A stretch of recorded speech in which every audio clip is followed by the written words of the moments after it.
Chapter 1, Chapter 1, Welcome to Night City. Night City. A metropolis once hailed as the City of Dreams. And yet, at the same time, it's also known as the worst slum in the entire new United States, a place overflowing with gangs, crime, poverty, pollution, and every kind of rot imaginable. A city teetering on the edge of collapse. But even so, people still keep rushing toward it like moths to a neon flame, because Night City has something the rest of the world doesn't, the illusion of hope, the kind that makes people risk everything, even their lives. Atom Smasher. I could kill you 10,000 times and it still wouldn't be enough. Neo jolted awake, gasping, rage still burning in his chest. Before he'd gone to bed, he'd just wanted to watch a few episodes of Cyberpunk, Edgerunners, the newly released anime. But one episode had turned into a sleepless night. When he finally dozed off near dawn, he'd dreamed of that chrome-plated bastard Atom Smasher and then woke up furious all over again. Suddenly, Neo's head throbbed. A sharp dizziness struck, and then like a data crash countless fragments of memory surged violently into his mind. Cyberpunk 2077. Edgerunners. So. I actually crossed over. When the vertigo faded, Neo finally took a proper look around. He was sitting in the driver's seat of an old, beaten-up car. The steering wheel in front of him was wrapped in peeling synth leather, the dashboard flickering with glitchy data readouts. For a long while, he just sat there, trying to digest everything that had just slammed into his head. Of course he knew all about Cyberpunk 2077 and Edgerunners. Back when the game had officially launched, he'd requested leave days in advance, stocked up on instant noodles and bottled water, and downloaded it the moment it went live. He'd no-lifed for 3 straight days until he beat it. Sure, the game's reputation had been rough, critics roasted it, players raged online, and some even called it hot garbage. But to Neo, it had been a masterpiece. And when the Edgerunners anime dropped, he'd followed it from the very first teaser PV to the premiere itself. What he hadn't expected was that 10 short episodes could cut that deep enough to scar a lifetime. As someone who'd cleared 2077, he'd thought he was immune to heartbreak. But that anime? It broke through every defense he had. Now, in this new reality, his identity was clear. He wasn't Neo anymore, he was V, the protagonist of Cyberpunk 2077. Same familiar nomad start, fresh out of the Backer clan, scraping by alone in the Badlands. From the torrent of new memories flooding in, he pieced together that this was a fusion world where Cyberpunk 2077 and Edgerunners coexisted. Night City. Arezaka Corporation. Gangs. David Martinez. Rebecca. Lucy. Jackie Wells. T-Bug. Judy Alvarez. Roque Amendiars. Johnny Silverhand. Names and faces flashed through his mind like neon lights. Scenes from both game and anime flickered behind his eyes: chaos, tragedy, glory. Then came a sudden digital tone echoing inside his head. Congratulations, host. Transmigration successful. God-tier Roleplay System activated. System initialization complete. First character template available. Would you like to draw? A synthetic voice. Cold, precise, and unmistakably artificial. Neo, or rather, V, barely flinched. He'd read enough novels to know how this went. Transmigration, system activation, power up to godhood standard protocol. Draw, he said. Ding. Congratulations, host. You have obtained character template, Roronoa Zoro. Ding. Congratulations, host. You have obtained characters' exclusive weapons, Wado Ikimonji and twin nameless blades. Host, Neo. Current role, Roronoa Zoro. Weapons, Wado Ikimonji, twin nameless blades. Sword style, basic swordsmanship, 3-sword style. Role-play synchronization, 1% increases through behavior or combat training consistent with character traits. Perfect, Neo muttered, a smirk curling his lips. Cutting Atom Smasher to pieces, yeah, that's definitely the right call. He could already feel it, the thrill of battle, the hunger to swing a blade. He could almost hear the grind of metal slicing through steel. Problems in the coupling assembly between the engine modules. Man, I've gotta ask, how the hell did you manage to drive it into this state? The gruff voice snapped him back to reality. Standing in front of the car was Mike, the local mechanic, pulling on a pair of shock-proof gloves before lifting the hood. His eyes widened as he stared into the chaotic mess of wires and scorched circuits. Neo blinked, clearing his thoughts, and shifted his focus back to the scene before him. Mike poked around for a moment, diagnosed the issue, then didn't start repairs. Instead, he picked up his tablet and tapped a few times, bringing up a repair estimate. Here, check this out, chum. That's how much it's gonna cost to get this heap running again. Neo glanced at the price, outrageous, considering he was flat broke. But his face stayed calm. Mike, come on, he said smoothly. That's not market rate. Maybe that works for big shots rolling in from Night City, but for a nomad trying to survive in the Badlands? You're cutting too deep. Market rate. Mike laughed, taking back his tablet. You? A nomad quoting me prices? Hate to break it to you, pal, but that is the price. Don't like it, fix it yourself. Neo opened the door, stepped out, and met Mike's amused gaze. Mind if I use your bathroom first? Left side, Mike said, still grinning.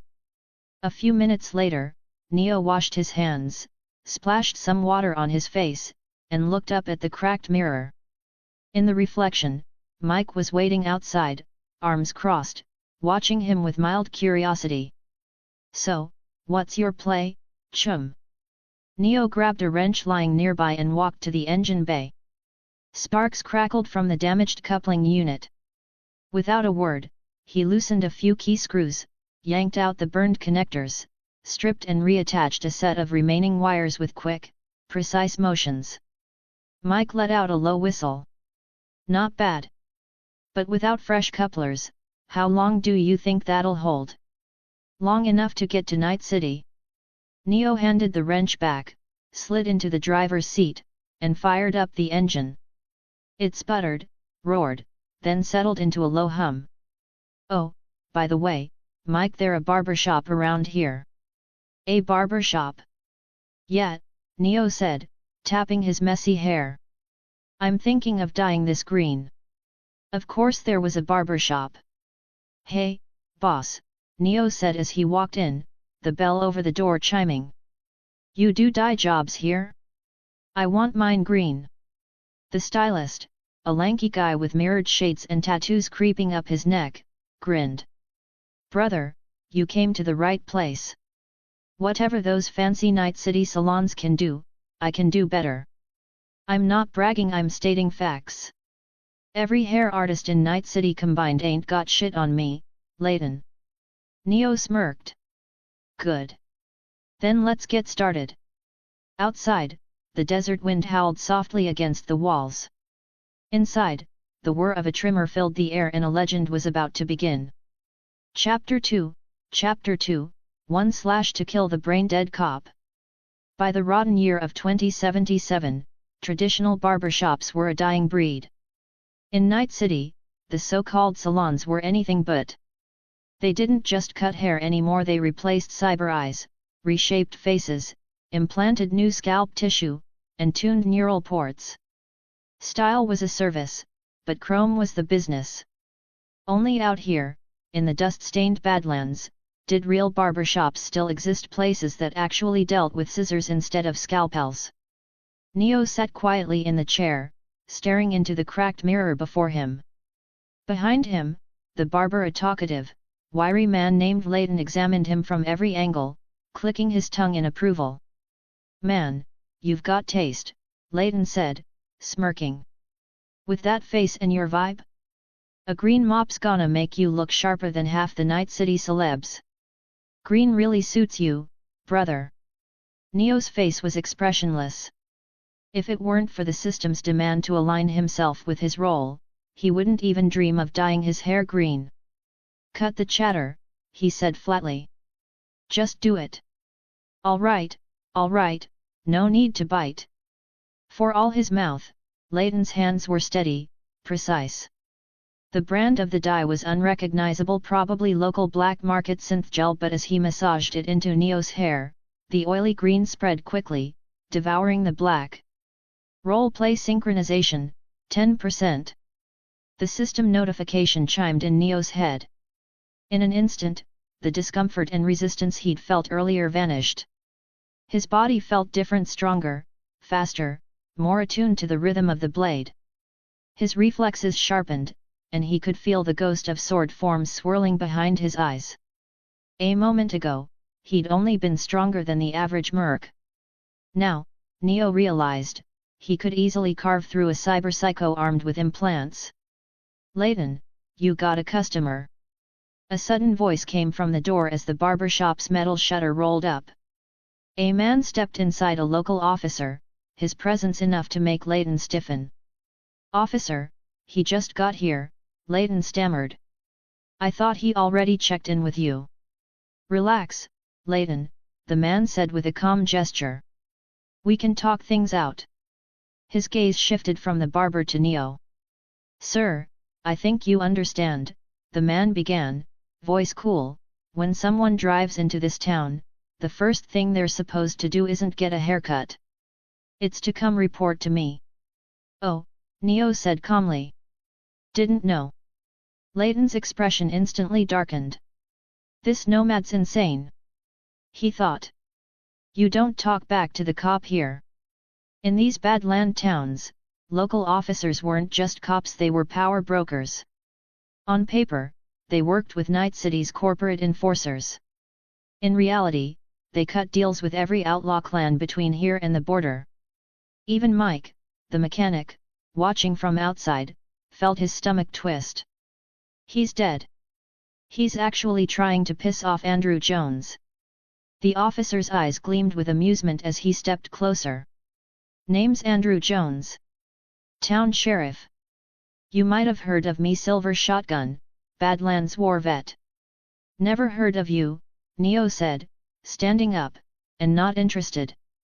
He paid Layton for the dye job without another glance at the cop and walked straight out. Andrew Jones's grin faltered. Outside, Neo climbed into his car, started the engine, and drove off. But he'd barely gone a few hundred meters before another vehicle roared past, cutting sharply in front of him. Tires screeched. Neo braked. The other car stopped sideways, blocking the road. The door opened, and Andrew Jones climbed out, a pistol dangling loosely from his hand. He strolled over and sat right on Neo's hood, metal creaking under his weight. "You really don't like talking, do you?" he said, voice turning colder. "When you roll into my town, the first thing you do is check in with me. Not get a haircut. Not grab a drink. Not take a piss. You check in." He smirked cruelly. "Then again, I shouldn't expect manners from a stray mutt." His tone hardened, all pretense gone. "Which clan are you from? Where's your camp? How many of you?" "I work alone," Neo replied. "Is that so?" Jones slid off the hood, standing in front of the car. "Interesting." Neo, sitting calmly behind the wheel, didn't even spare him a real look. This kind of small-town bully wasn't worth his time. He had more important things to do, like reaching Night City and finding Jackie Wells. He reached into his bag, pulled out a small, pager-like communicator, and connected it to his car's antenna. The device crackled, emitting only static. Jones's eyes narrowed. A pager? And not just any pager, a heavily modified relic, decades old. "Stray dog," he said slowly, his voice dropping to a growl. "Do you even know what you're holding?" Corporate law governed everything now, even communication. Private tech that wasn't approved or licensed by the megacorp was forbidden. Devices like Neos were contraband. Jones lifted his gun, smirking. Illegal tech. You know, I could put a bullet in your head right now and call it a day. Unless... He rubbed his fingers together, grin widening. You make it worth my while. Neo chuckled softly. That reminds me. He looked at Jones and said, almost politely, my antenna's busted. Mind if I borrow yours for a minute? Jones froze. Then his face twisted with rage. There was no going back now. Smart mouth, he hissed, raising his gun. I'm gonna blow your goddamn head off. The rest of the sentence never came. Neo's hand flashed. Steel whispered. Shing. A clean, crystalline sound sliced through the air. Jones's body froze mid-motion. From the muzzle of his gun downward, gun, hand, wrist, arm, shoulder, neck, everything along that line split apart like cut fabric. He toppled in two neat halves. Neo exhaled softly, the gleam of the nameless blade fading as he sheathed it. He'd held back. If he hadn't, that one strike might have sliced through the patrol car behind Jones too.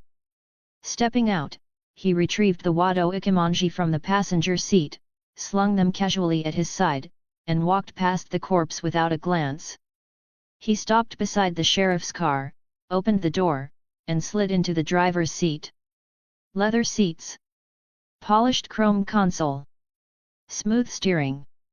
Neo ran his hand along the interior, smirking. Yeah, he murmured.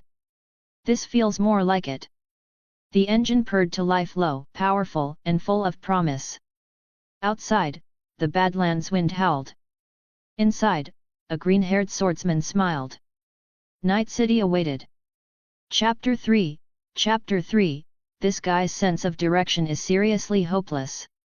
I'm broke enough to start farming out here in the dust, so yeah, you must be the one I'm waiting for, right? When Neo pulled up to the meeting point and stepped inside the half-collapsed apartment, the first thing he heard was Jackie Wells's familiar voice echoing through the room. Jack was lounging on a torn-up couch, pistol in hand, one boot resting on a metal case. Jackie Wells? Neo asked, feigning surprise, though the sight of that wide grin and heavy gold chain brought back every memory from his time playing Cyberpunk 2077. Jack. Poor favor, Jack corrected with mock irritation, smirking. I'm name's Neo, he said casually. Call me whatever you like. For his brother-in-arms, Neo didn't bother putting up a front. Jack blinked, then grinned wider. Neo, hey? Pretty cool, SA. Before we get too comfy, Jack continued, you mind telling me why you're late? Not gonna lie, chum, I thought you ghosted me. Neo shrugged. There was an annoying cop in town. Jack's face instantly darkened, then split into a laugh. That pig, hey? Yeah, Andrew Jones is a total pendejo. He leaned forward, resting his elbows on his knees. You know, back where I'm from, we got this thing before we talk business, we shoot the breeze a bit. Call it manners. You dig? Neo leaned back on the old chair across from him. Didn't take you for the sentimental type, Jack. Go ahead, I'm listening. Jack nodded, eyes gleaming. Man's gotta have pride, hermano. When everything else gets taken away, that's the one thing you keep. I'm a born and bred Night City boy, Haywood in my veins. You can picture it, yeah? A whole neighborhood where everyone's family. Maybe cousins, maybe not. But it's home. And in Haywood, everyone's packin' dot. He paused, looking at Neo. What about you, hermano? Nomad, Neo said simply. Been scraping by in the Badlands. No sob story, no life lessons. Just that. Jack chuckled. Man, you're something else. He kicked the iron crate toward him. Guess what's inside? Neo didn't even look down. Someone lost it. Another picked it up. Passed around a few times.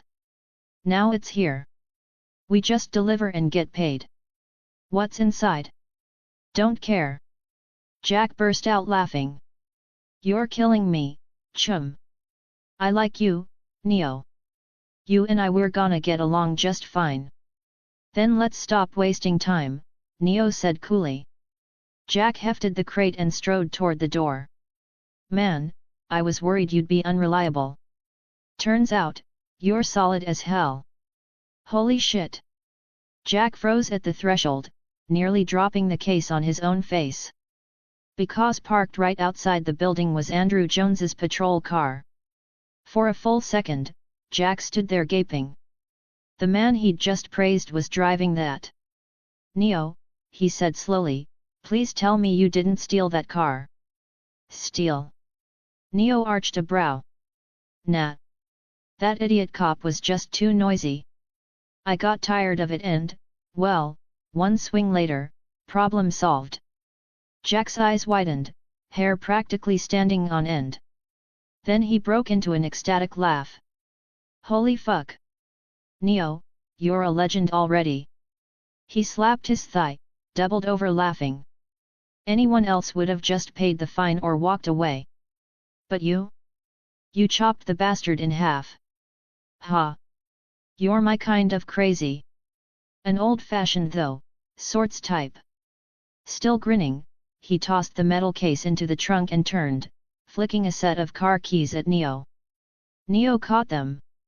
I don't know the route. Then I'll drive. Jack thumped his chest proudly. Don't worry, chum. My driving's rock solid. You'll see. Neo, wake up. We're here.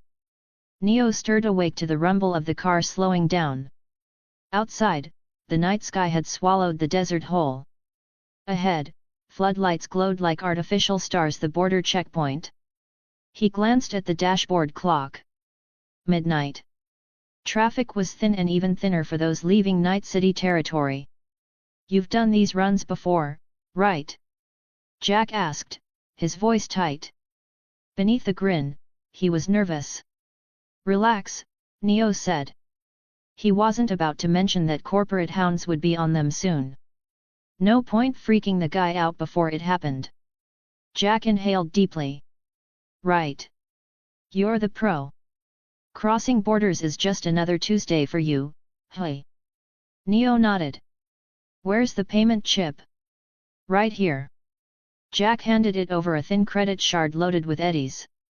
The car rolled up to the checkpoint, slowing as red holographic signs blinked overhead. Please proceed to the inspection area. A guard in combat armor motioned them forward. Driver, remain seated.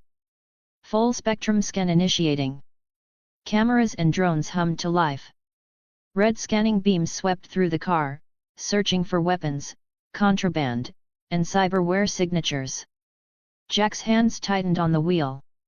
This doesn't feel good, man. Stay calm, Neo said, giving his shoulder a pat.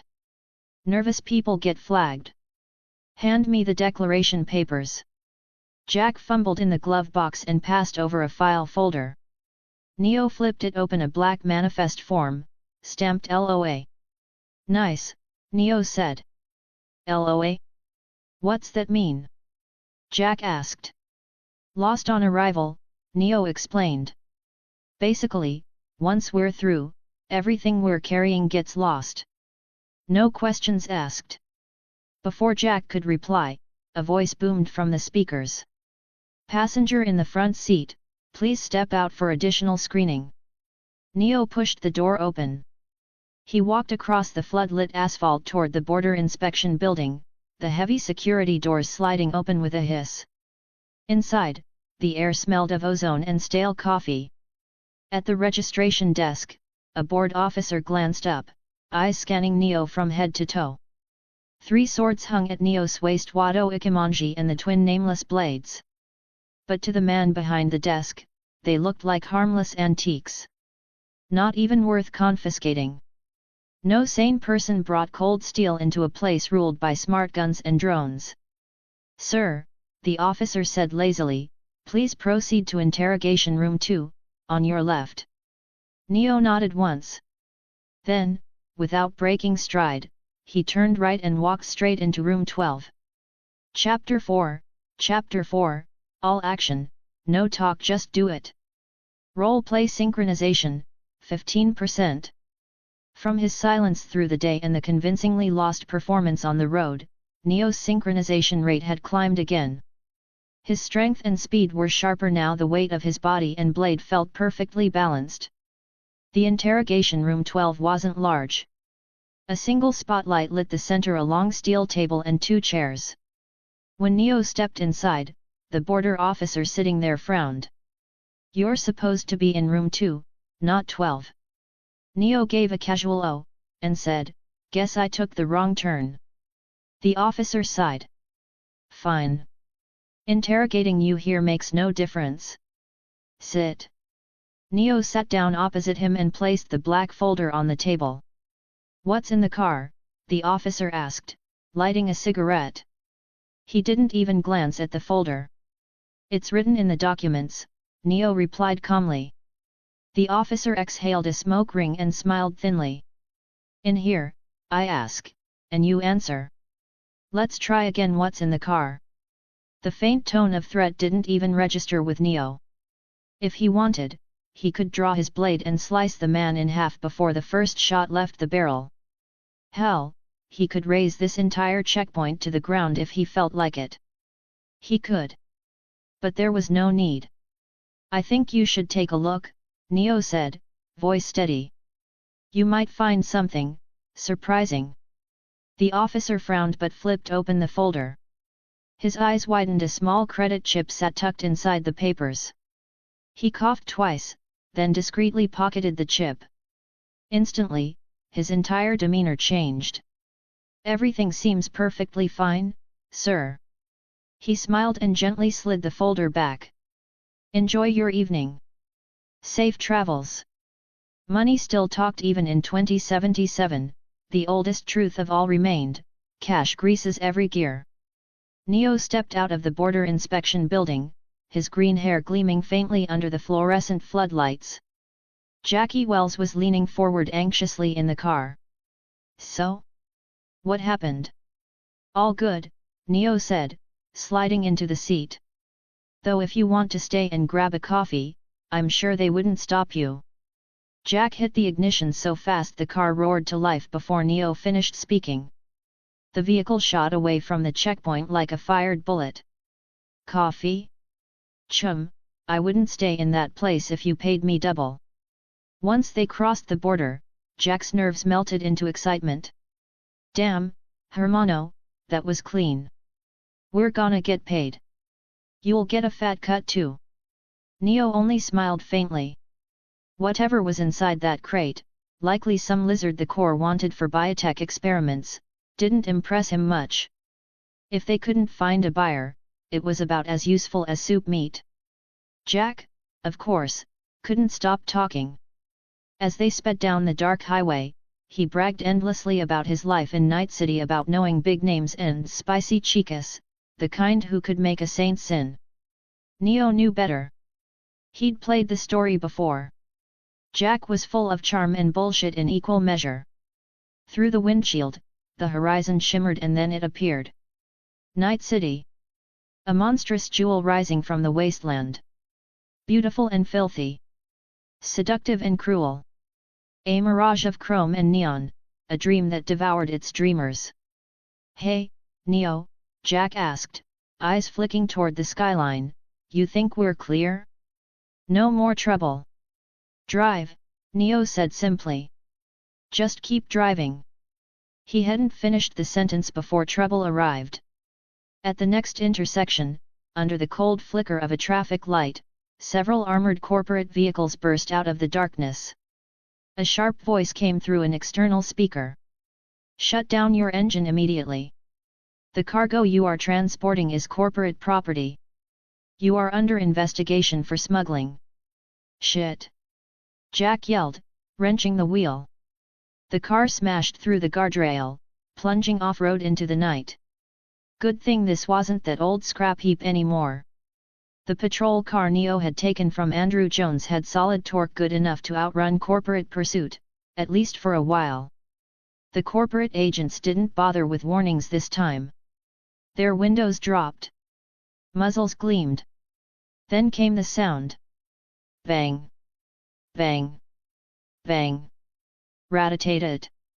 Bullets tore through the air, sparking against metal, shattering asphalt. A few rounds screamed past Neo's ear close enough to feel the heat. Jack cursed in 3 languages. Madre de Dios! How the hell did they find us? Those checkpoint bastards! Took our bribe and sold us out.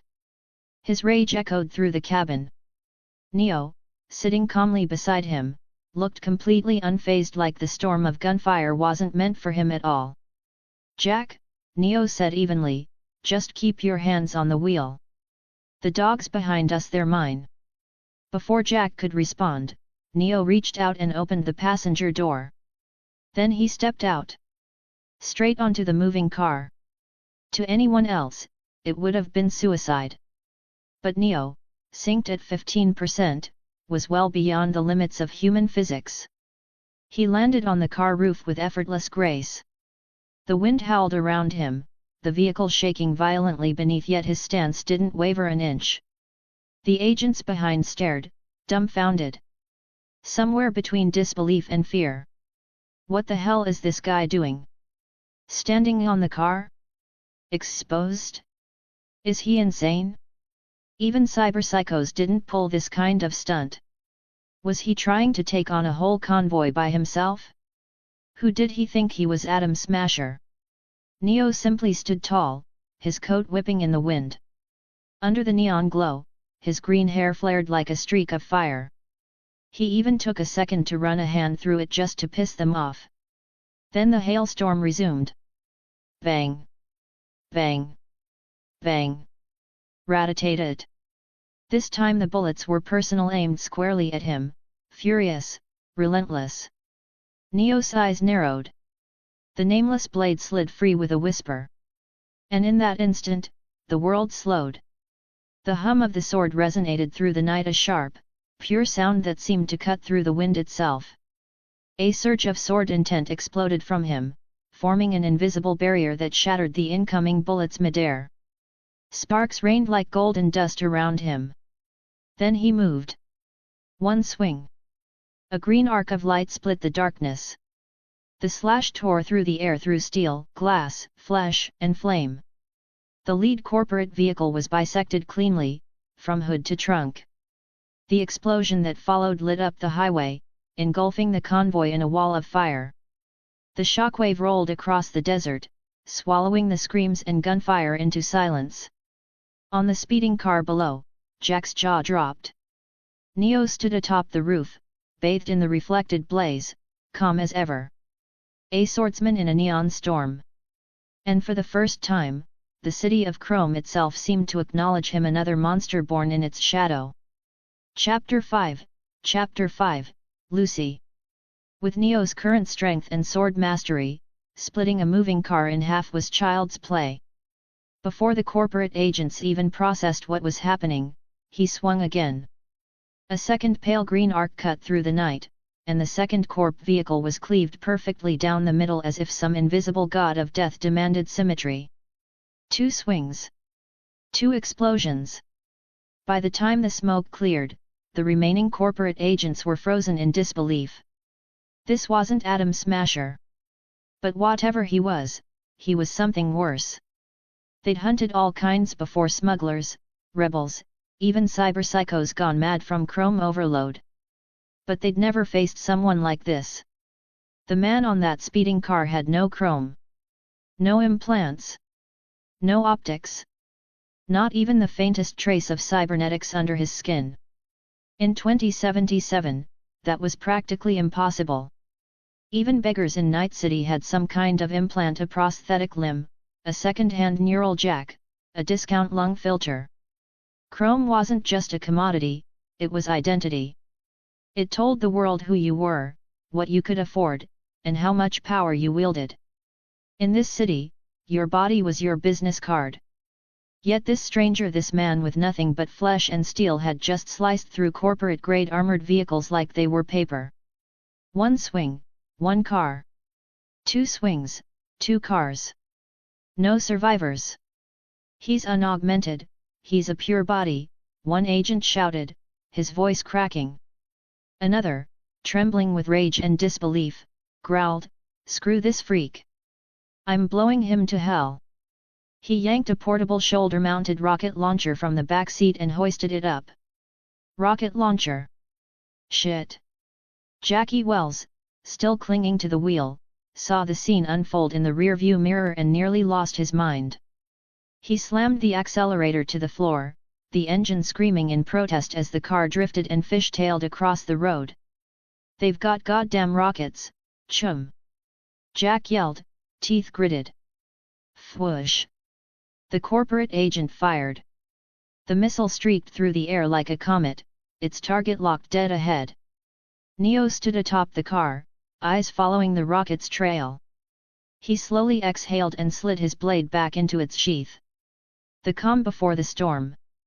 Then he drew again. One sword style, Iai Lion's song. Shing. The sound was pure, sharp, absolute.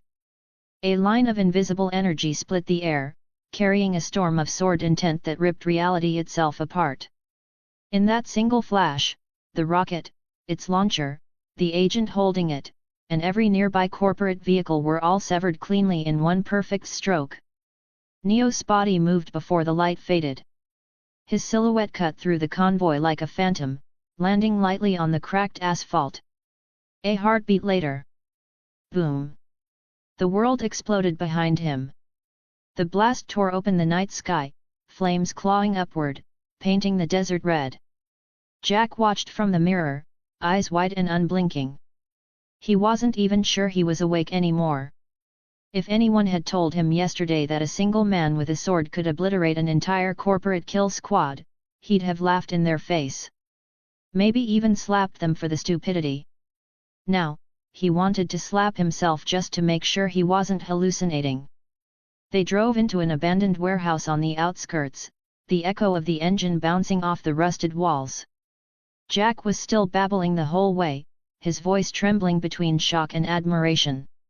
"Neo, hermano, that was insane. You're not human, you're Chrome incarnate. I'm telling you, you're gonna be a legend in Night City, bro. A real legend." Neo rubbed his temples. "Legends in Night City are all buried 6 feet under, Jack. I'd rather stay alive. Now, enough talk. Let's check the cargo." "Right, right." They stepped out of the car. Jack opened the trunk, slapped his palm on the metal crate, and began punching in the code.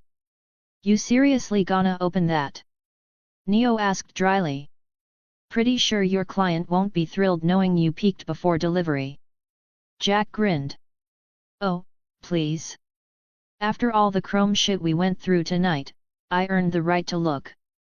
Screw the buyers, the sellers, and the middlemen. We're opening this damn thing."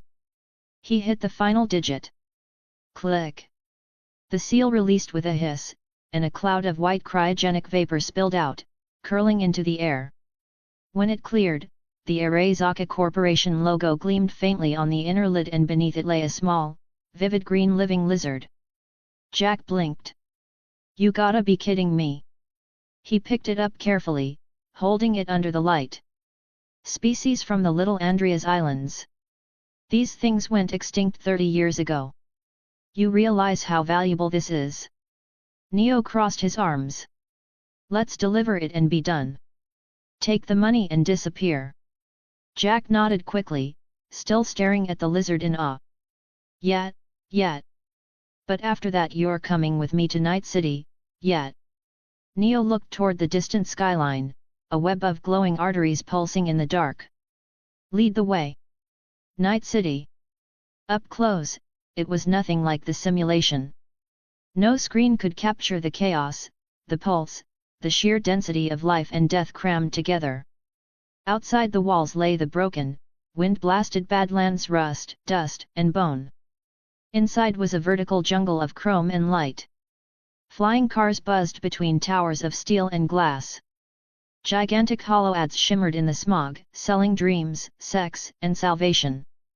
Jackie Wells came through, as always. He set Neo up with an apartment, stocked the place with basic supplies, even got him a metro pass that worked across all districts. Neo didn't have to lift a finger. For a moment, he allowed himself to enjoy it, that rare feeling of having everything handled. But luck never lasts long in Night City. And Neo was about to learn that firsthand. On the metro ride back to Watson District, just one stop away from his new home, he reached into his pocket and froze.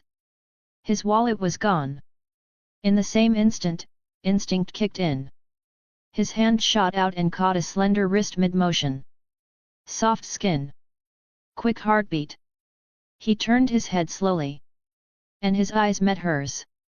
A girl's sharp eyes, hooded jacket, lips curled in mischief, frozen in place with his wallet between her fingers. The neon lights flickered over both of them, painting her smile in shades of red and blue. And just like that, Neo realized, Night City had finally said hello. Chapter 6, Lucy, completely outplayed. Neo's hand shot out, and his fingers closed around a soft, slender wrist. When he turned to look, time stopped. The girl he'd caught, the pickpocket on the metro, was none other than Lucy, the heroine of Edgerunners 2076. Short, ice blue and white hair that shimmered under the metro's harsh lights. A flash of crimson eyeshadow that framed a pair of glowing sapphire cyber eyes. Her body graceful yet lethal, wrapped in daring, skin-tight streetwear that screamed both rebellion and allure. Neo couldn't help but laugh softly. So it was true. This Night City wasn't just the Cyberpunk 2077 timeline, it was a fusion of the game and the Edgerunners anime. Lucy, who by all rights should have been active in 2076, was right here in 2077, caught red-handed, stealing chips from passengers in the metro. It felt surreal. These past few days, Neo had been tracking the city's news. No cyber psycho outbreaks. No NCPD firefights. No trauma teams deployed. Meaning, David's mother was still alive. If she hadn't died, then David wouldn't have gone down that doomed path, wouldn't have turned into the chrome-fueled tragedy that ended beneath Atom Smasher's fist. If David could be saved, then Lucy, Rebecca, and the entire Edgerunner team might never have to die. And Atom Smasher, oh, that bastard could still be sliced into 1,000 shining pieces. Perfect. Absolutely perfect. Lucy, however, didn't seem too thrilled. It wasn't her first time stealing chips on the metro, but it was her first time getting caught, especially by someone who didn't have a single implant on their body. "Come with me," she said suddenly, grabbing Neo's arm and dragging him toward a quieter corner of the car. Her voice dropped to a sharp whisper. "Who are you? Whose crew are you with? Why are you messing with my work?" Neo blinked. He had planned to greet her, maybe say something cool.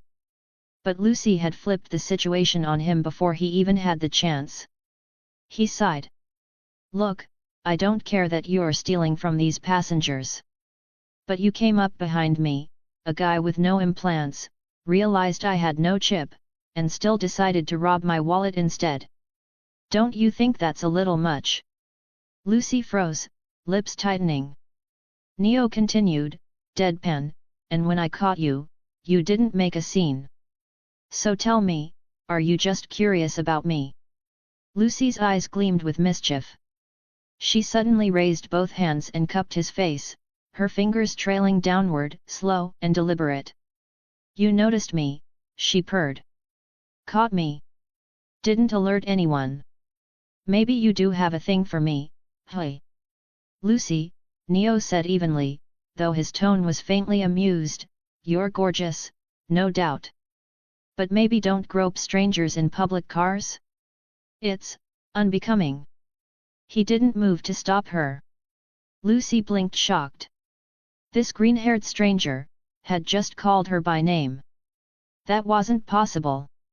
No one was supposed to know who she was. Not without a trail. Not without surveillance data.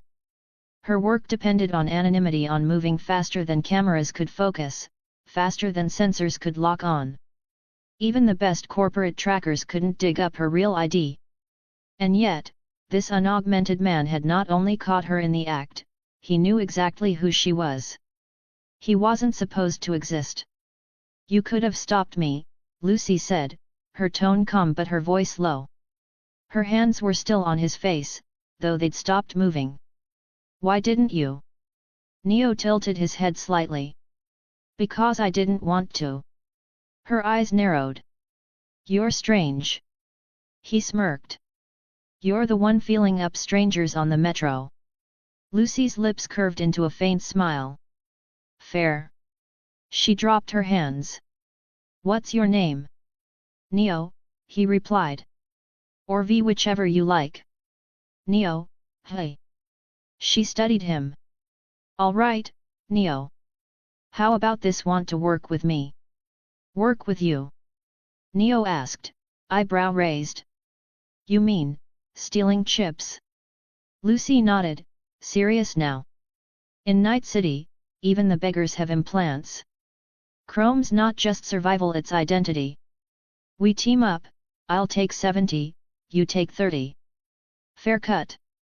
Once we sell what we grab, I can hook you up with a good ripper doc. Get you some decent chrome. Upgrade you from, what did you call it? A pure body. Neo stared at her for a long moment, her blue eyes reflecting the flashing lights of the city, her confident smirk daring him to refuse. Then he smiled. That's generous of you, Lucy. Really? But no thanks.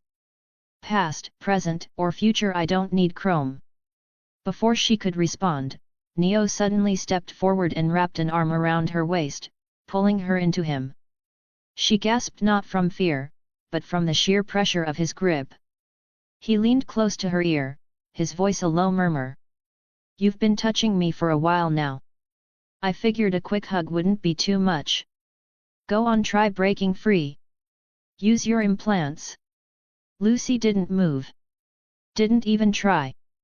Because the moment she felt his strength, the effortless control in his arm, she understood something terrifying.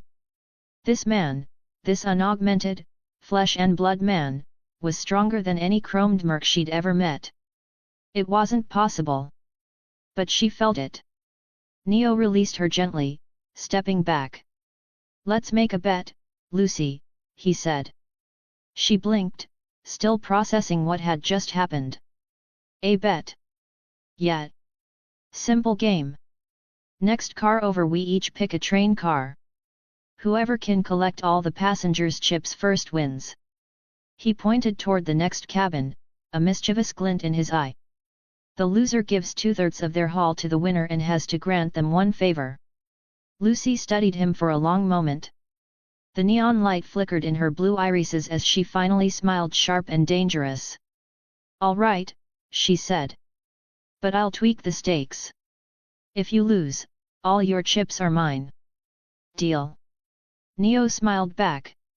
As the train roared through the tunnels of Night City, the two of them stood side by side, the hum of electricity and the rhythm of the tracks between them.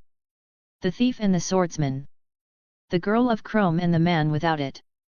And in the reflection of the metro window, neon colors danced across their faces, the first sparks of a story that was about to shake the city to its core. Chapter 7, The Bet. Then it's settled, Lucy said, her voice decisive, not leaving Neo a second to bargain. Car 7 and Car 8 ahead, they're all Corpo employees.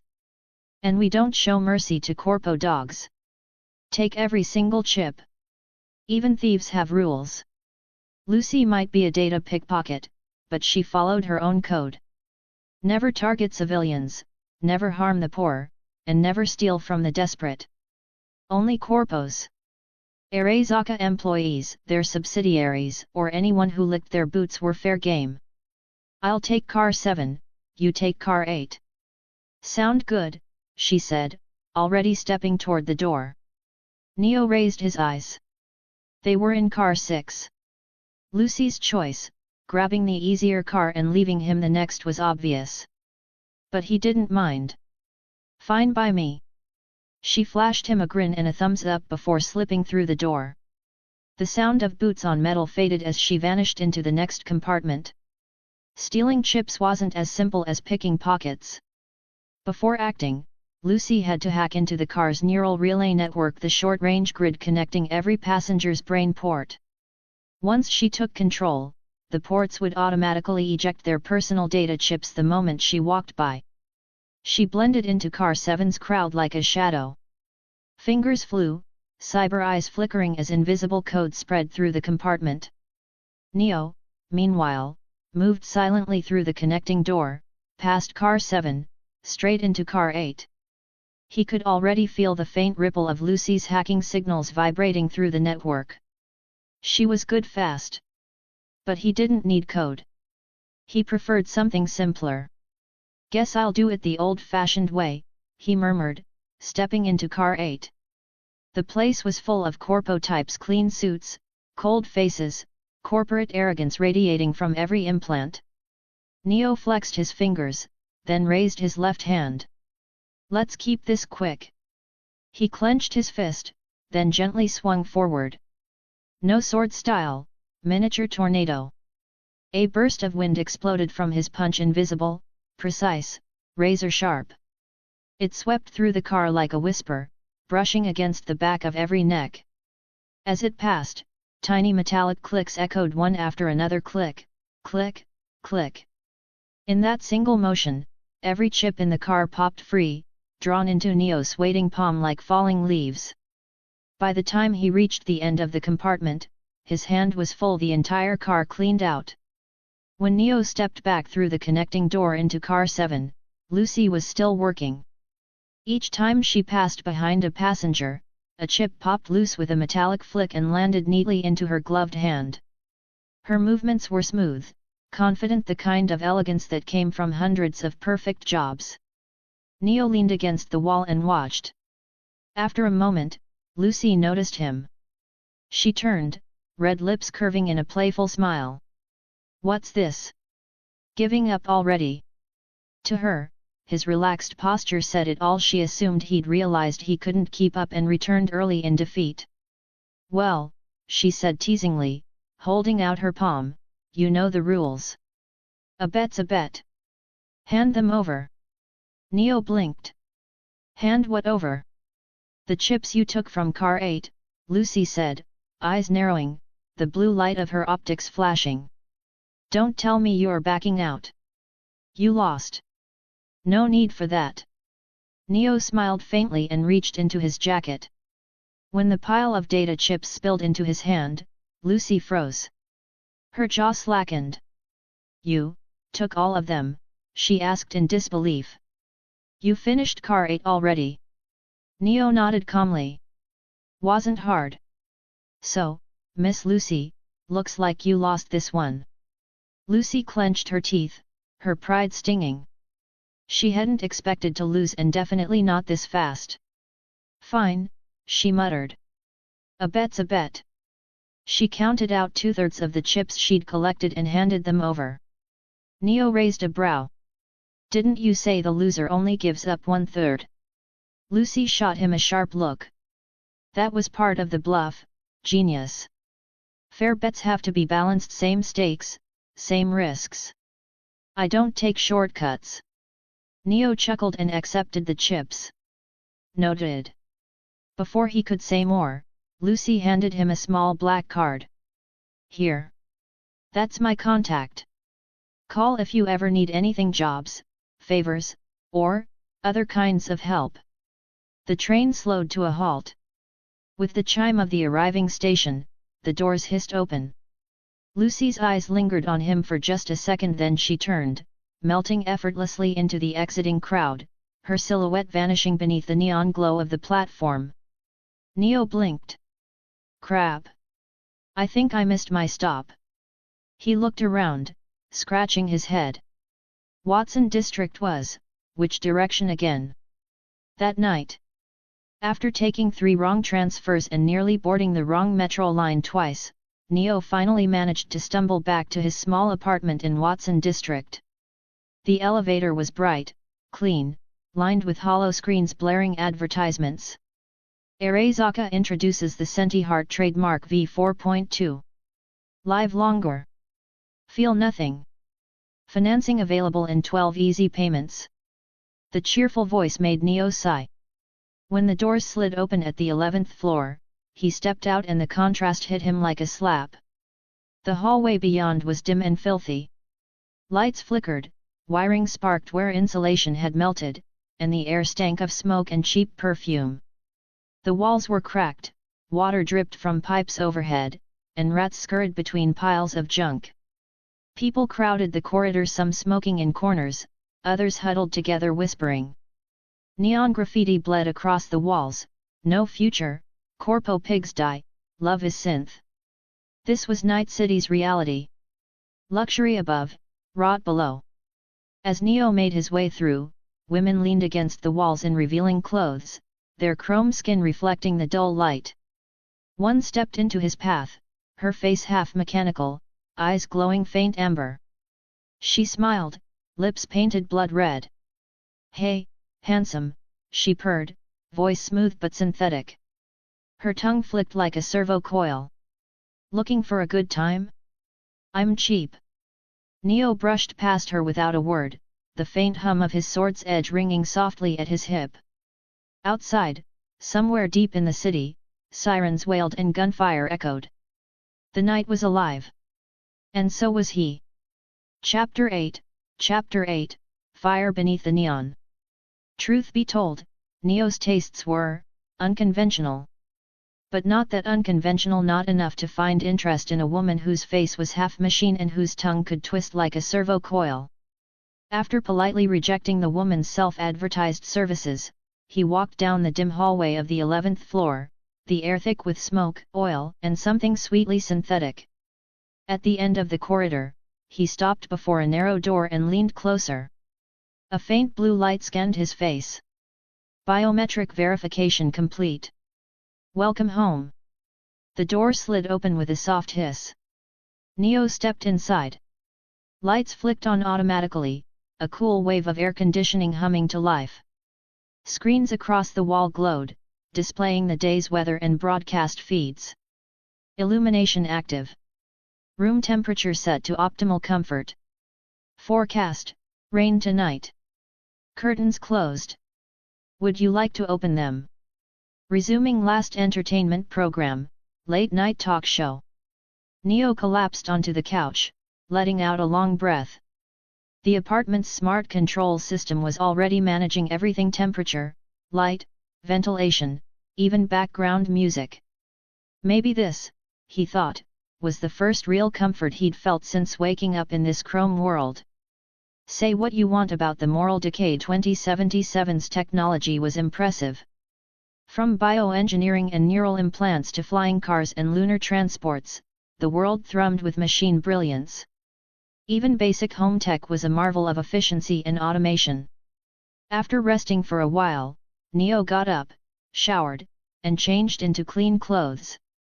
The moment he stepped out of the bathroom, the air filled with a rhythmic beeping. Incoming call, Jackie Wells. A 3D projection shimmered into view Jack's grinning face, as loud and unfiltered as ever. "Neo, hermano. Been swamped the past few days, couldn't show you around proper. But tonight? Tonight we party. Get your ass downstairs, I'm waiting." Neo smiled. "On my way." When Jack said party, refusal wasn't an option. And besides, if you wanted to understand why Night City had night in its name, you had to see it after dark. He rode the elevator down to the underground garage. The doors opened to the familiar roar of engines and flickering neon strips. Jack was already there, leaning against a newly painted car with a smug grin. "Check it out, chum. My new ride. What do you think?" Neo gave it a once-over. The car's body looked solid, with decent plating, obviously self-modified but nothing too flashy. Jack chuckled at his silence. Don't let the looks fool you. Under the hood, this baby's a beast. Custom engine, dual exhaust, reinforced suspension. She bites hard. Neo shrugged. Pretty's not what counts. If it runs, it works. He opened the passenger door and got in without another word. Jack blinked, scratching the back of his head. Yeah, fine. Mr. Stoic, I get it. He jumped in, started the engine, and the car rolled out into the glowing arteries of Night City. The city truly earned its name after sundown. If daytime Night City was 20% alive, then nighttime was the other 80%, the full pulse of its soul. Through the window, the world outside shimmered, skyscrapers crawling with holographic ads, lighted highways suspended above crowded slums, and neon rain reflecting like veins of liquid color. Jack whistled low. Beautiful, hey? But don't let the lights fool you. The prettier it looks, the dirtier it gets. Neo watched the skyline, voice low. You're right. Beneath all that shine is rot. The best way to clean it. He turned to Jack, a faint smile playing at his lips. Is to burn it all down. Jack burst into laughter, pounding the steering wheel. Ha! That's the spirit, chum. You're speaking my language now. Neo didn't respond. Jack thought he was joking, just another round of drunken tough talk. But Neo meant every word. Arezaka, Biotech, NCPD, Melee Tech, all of them had sunk their claws into this city's heart. Decades of control. Decades of rot. Night City had its hierarchy carved in chrome and blood. The poor scavenged, the rich consumed, and the core ruled everything in between. Revolts had come before, each one bright, furious, and short-lived. Heroes became martyrs. Martyrs became myths. And the machine rolled on. But Neo wasn't here to become a legend. He was here to rewrite the story. So, Jack said, interrupting the silence, you been out exploring? Meet anyone interesting? Neo looked away from the window. Yeah. Met someone on the metro today. A chip thief. Tried to rob me. He told Jack about Lucy, how she'd slipped into his world like a flicker of blue light. By the time he was done, Jack was laughing so hard the car swerved. Damn, bro. Didn't know you had game like that. First meeting, she's already hands-on, you're hugging her, and you still walked away with more chips than her? That's smooth. Neo blinked, then smirked. Now that you mention it, yeah, I guess I did make out pretty well. The car wound through the maze of backstreets, the night deepening around them. They finally pulled into a dense neighborhood of crooked alleys and flickering signs. This was the real Night City, not the chrome towers, but the dirty veins underneath. Here, no one cared what you wore or who you were. Here, survival was the only currency that mattered. The car cruised through narrow streets lined with low-life gangs, their eyes glowing with cheap optics as they watched the vehicle roll past.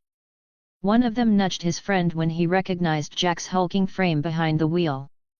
That was enough. They looked away fast. No one wanted trouble with Jackie Wells. The car came to a stop outside a familiar sign. Lizzie's Bar. The place was alive, flashing violet lights, pounding bass, and a crowd that never slept. Neo stepped out, the pulsing rhythm of the music washing over him. The neon sign buzzed above the doorway like a heartbeat. For the first time since crossing into this world, he felt it, that dangerous, intoxicating pull of Night City. A world of chrome, sin, and promise. Jack slapped him on the shoulder, grinning. Welcome to the heart of it, chum. Tonight, we live. Neo looked up at the glowing letters. And under the endless hum of the city, he smiled faintly. Let it burn. Chapter 9, Lizzie's Bar. The Lizzie's Bar sign was unmistakable, a neon outline of a woman's silhouette, curves glowing electric pink, hips swaying in perpetual motion. Two women guarded the entrance, both built like walking holograms of temptation, slim waists, long legs, and chrome glimmers along their skin. Their stares were sharp enough to slice circuitry. Jackie Wells grinned, strolling forward like he owned the place. Buenos noches, ladies. Jack was no stranger here. Lizzie's bar was practically his second home, and the staff knew him by name, face, and drinking habit. When the women saw the green-haired newcomer beside him, however, their attention instantly shifted and their smiles turned razor bright. Jack, bringing a new friend tonight? He's cute. Yeah, didn't know you had such handsome company, Jack. You sure he's not here to replace you? Jack took both verbal blows straight to the ego. He pressed a hand over his chest, pretending to be wounded. Come on, chicas, last time I was here, you said I was the ideal type, strong, bold, a real man's man. Now what, I'm yesterday's firmware. The women ignored his theatrics completely, eyes devouring Neo instead. And you, handsome. What's your name? V. Neo never gave out his real name to strangers. Only those who mattered or might one day got both. Jack clapped him on the shoulder. Yeah, that's my chum, V. Remember the name, ladies. You'll be seeing him around. They laughed, gesturing toward the entrance. Go on in, boys. Have a wild night. Oh, we will, Jack said, winking. The moment they stepped inside, the world exploded into sound and light. Neon strobes pulsed across the walls, lasers cut through the haze, and the heavy bass hit like a shockwave straight to the chest. Lizzie's hadn't changed much from the bars of the old world: a main stage, a dance floor, booths, and a long counter stacked with bottles. The difference was in the details. The DJ at the booth wasn't just spinning holographic dancers shimmered around him, full-color projections moving in sync with the beat, their laughter and whispers merging seamlessly with the music. Jack leaned toward Neo, shouting over the noise. The drinks here, hermano, that's the real deal. The girls are just a bonus. He plopped down at the bar and snapped his fingers. Yo, bartender. Vodka, ice, lime, ginger beer, and a dash of love. Then he turned.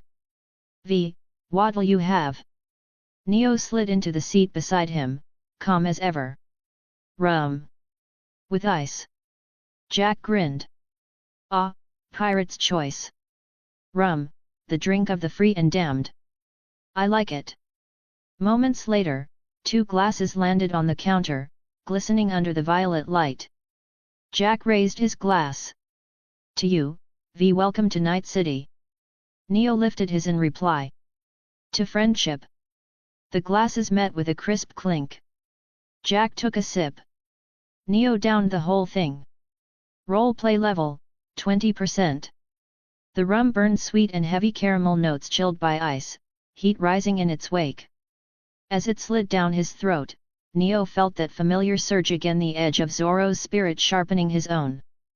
The system's voice in his head chimed softly, drowned out by the club's thunder. Jack blinked. Damn, bro, you drink like a beast. He took another gulp himself, grinning ear to ear. All right then, another round. But before he could call the bartender, Neo lifted a hand. Actually, he said, bring us a case of your best bottles. And 2 more glasses. The bartender hesitated, maybe to confirm he'd heard correctly, but a look from Neo's eyes was enough. A minute later, a box hit the counter. Neo tore it open, pulled out 2 bottles, and popped one open for Jack. Jack raised an eyebrow. You even know the proof on this stuff? Scared? Neo asked with a faint smirk. Jack barked a laugh. Hell no. Let's see who drops first. Bottle after bottle, glass after glass, the night blurred into color and laughter. Jack's booming voice drowned under the pounding bass, while Neo's quiet smirk stayed steady, untouched by the alcohol that could have knocked out a cyberpsycho. Roleplay level, 21%. Jack, meanwhile, was deep in his third ramble. Ha! It's been forever since I had a night like this, V. You know, I've met a lot of people, but you're different, bro. You feel like family. Neo chuckled, swirling the rum in his glass. Careful, I don't swing that way. Jack wheezed with laughter, tears threatening to fall. Ha!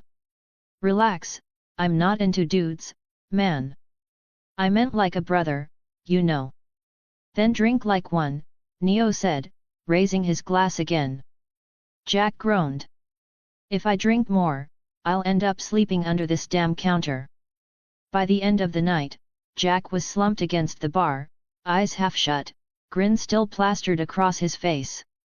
Neo steadied him, slinging an arm around his shoulder and half dragging him out the door. Outside, the city was still alive, traffic humming, holograms pulsing, laughter echoing down the block. Jack muttered something incoherent, but Neo just smiled faintly and eased him into the passenger seat of his car. Sliding into the driver's seat, he started the engine. The sound of rain tapping against the windshield mixed with faint gunshots echoing from somewhere in the distance. Gunfire. Neo's eyes sharpened instantly. He knew that rhythm, the chaos, the tempo of a firefight. Somewhere in the city, a street battle was raging. Gangs. NCPD. Or worse. His mind flashed a small apartment, a struggling medic, a son who hadn't yet lost everything. David's mother. Neo's jaw tightened. He hit the brakes, spun the wheel, and the car screeched into a hard turn. The engine roared as he floored the accelerator. The rain-slick streets of Night City blurred into streaks of color: red, blue, violet as he sped toward the gunfire. If fate was playing its script again, then this time, Neo was going to rewrite it. Chapter 10, Night City's Swordsman. Night City after dark. Beneath the kaleidoscope of neon and sin, there was always another kind of light, the kind born from muzzle flashes and explosions. Every morning, the city's news feeds would start with the same question. Where did the fighting break out last night? District? Street? Gangs involved? Casualties? Betting terminals even ran pools on it: how many would die before dawn, how many would make it out breathing. Because in Night City, even death was a form of entertainment. Among millions who lived and died unnoticed, David Martinez and his mother, Gloria, were just two more nameless souls. They weren't gang soldiers, living and dying over turf, bleeding for pride and chrome. They weren't corpo hounds, serving faceless masters and crushing the poor beneath profit margins. They weren't trauma team medics who saved only those who could afford the subscription tier. Nor were they scavengers, harvesting flesh for coin. They were ordinary. So ordinary, they were invisible. Gloria worked herself to the bone, juggling multiple jobs, skipping meals, saving every eddy she could, all to keep David in Arezaka Academy, to give him a chance at a life better than this. And for that, the city rewarded her like it always did with tragedy. David sat beside her in their battered second-hand car, the faint hum of the engine the only rhythm between them. I told you to go for a proper upgrade, Gloria's voice trembled, equal parts anger and exhaustion. I know. I'm sorry. I shouldn't have gone to that ripper, David said quietly. Because you did, she snapped, we owe 10 times the repair cost now. 10 times, David? That's more than our rent for a year.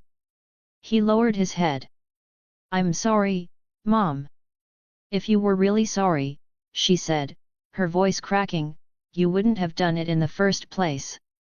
Silence. David tapped his leg nervously, eyes drifting to the blur of the city outside the window towers wrapped in neon, alive and dead at once. Mom, he said finally, maybe I should just drop out. Find work. We can't even afford a system upgrade, let alone repairs. I don't fit in there anyway. Gloria's hands tightened on the wheel. I'm just saying, David continued bitterly, no one at that school gives a damn about people like us. The rich kids look at me like trash. No matter how hard I study, I'll never be like them. And I don't want to be. For a moment, Gloria said nothing. When she spoke again, her voice was trembling. Then what am I working for, David? All those nights, all those hours. What's the point, if not for you? Her eyes blurred with tears. David turned, panic flooding him. Mom! I'm sorry. Don't cry, please. And then chaos. A deafening burst of gunfire rolled through the night, echoing from up ahead. Through the windshield, the road split into hell. At the intersection, a black stretch corpo limo was under siege, riddled with bullet holes, armor peeling off in molten sheets. Woohoo! Someone screamed over the gunfire. Paint those corpo bastards red! Ha! Look at 'em run! A convoy of beast gang muscle cars roared behind the limo, their engines growling like predators. The gang was aptly named beasts with guns and implants, pumped full of cyber-psychotic fury. They tore through traffic, spraying lead like confetti. Stray bullets punched through civilian cars. Screams. Explosions. Tires shrieking. Each crash, each death, was met with whistles and laughter. Almost done playing, one of them howled. Time to send these corpo pigs to hell. Gimme the launcher. From the back seat, a gang member handed him a shoulder-mounted rocket launcher. He aimed. He fired. Boom! The missile screamed across the intersection, slamming into the corpo limo's undercarriage. The explosion flipped the entire vehicle, twisting metal and flame into a tumbling inferno. The burning wreckage spun in the air. Straight toward Gloria's car. Mom! Brakes! Now! David screamed. But there was no time. The shattered limo came crashing down a mountain of molten steel, descending upon them. And then a sound. Shing!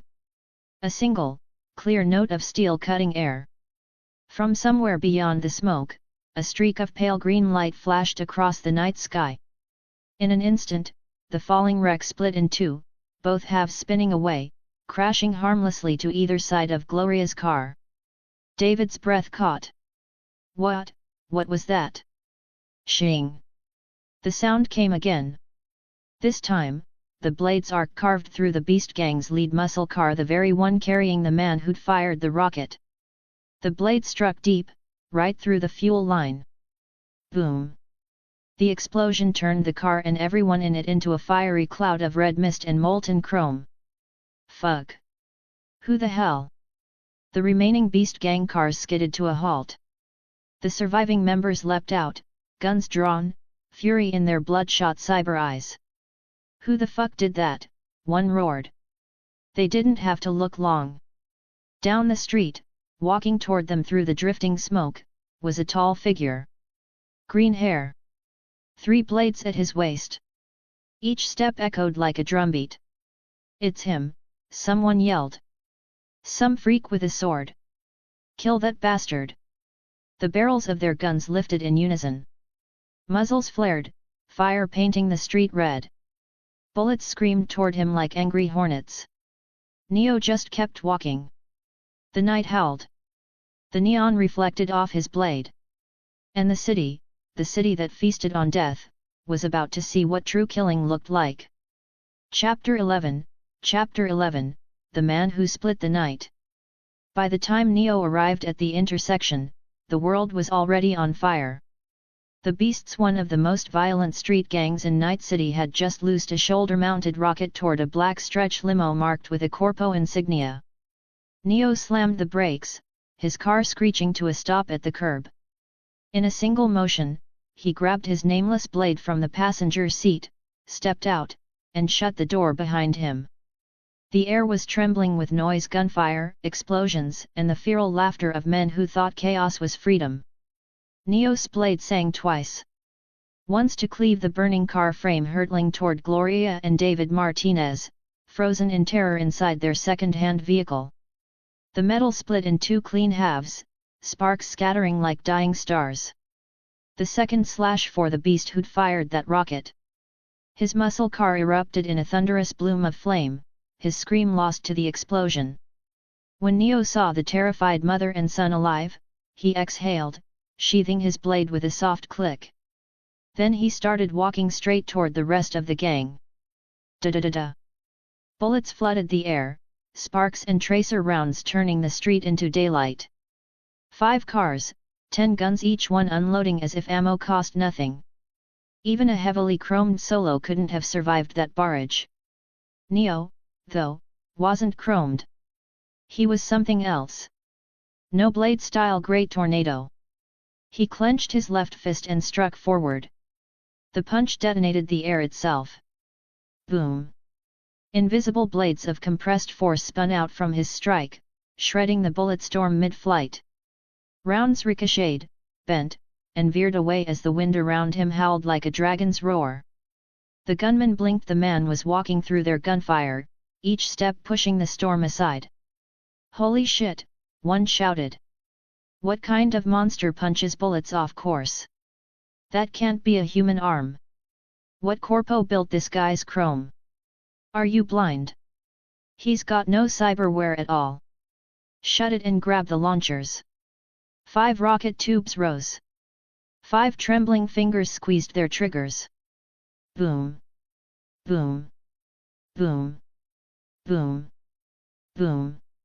5 rockets screamed across the night sky, their trails blazing orange.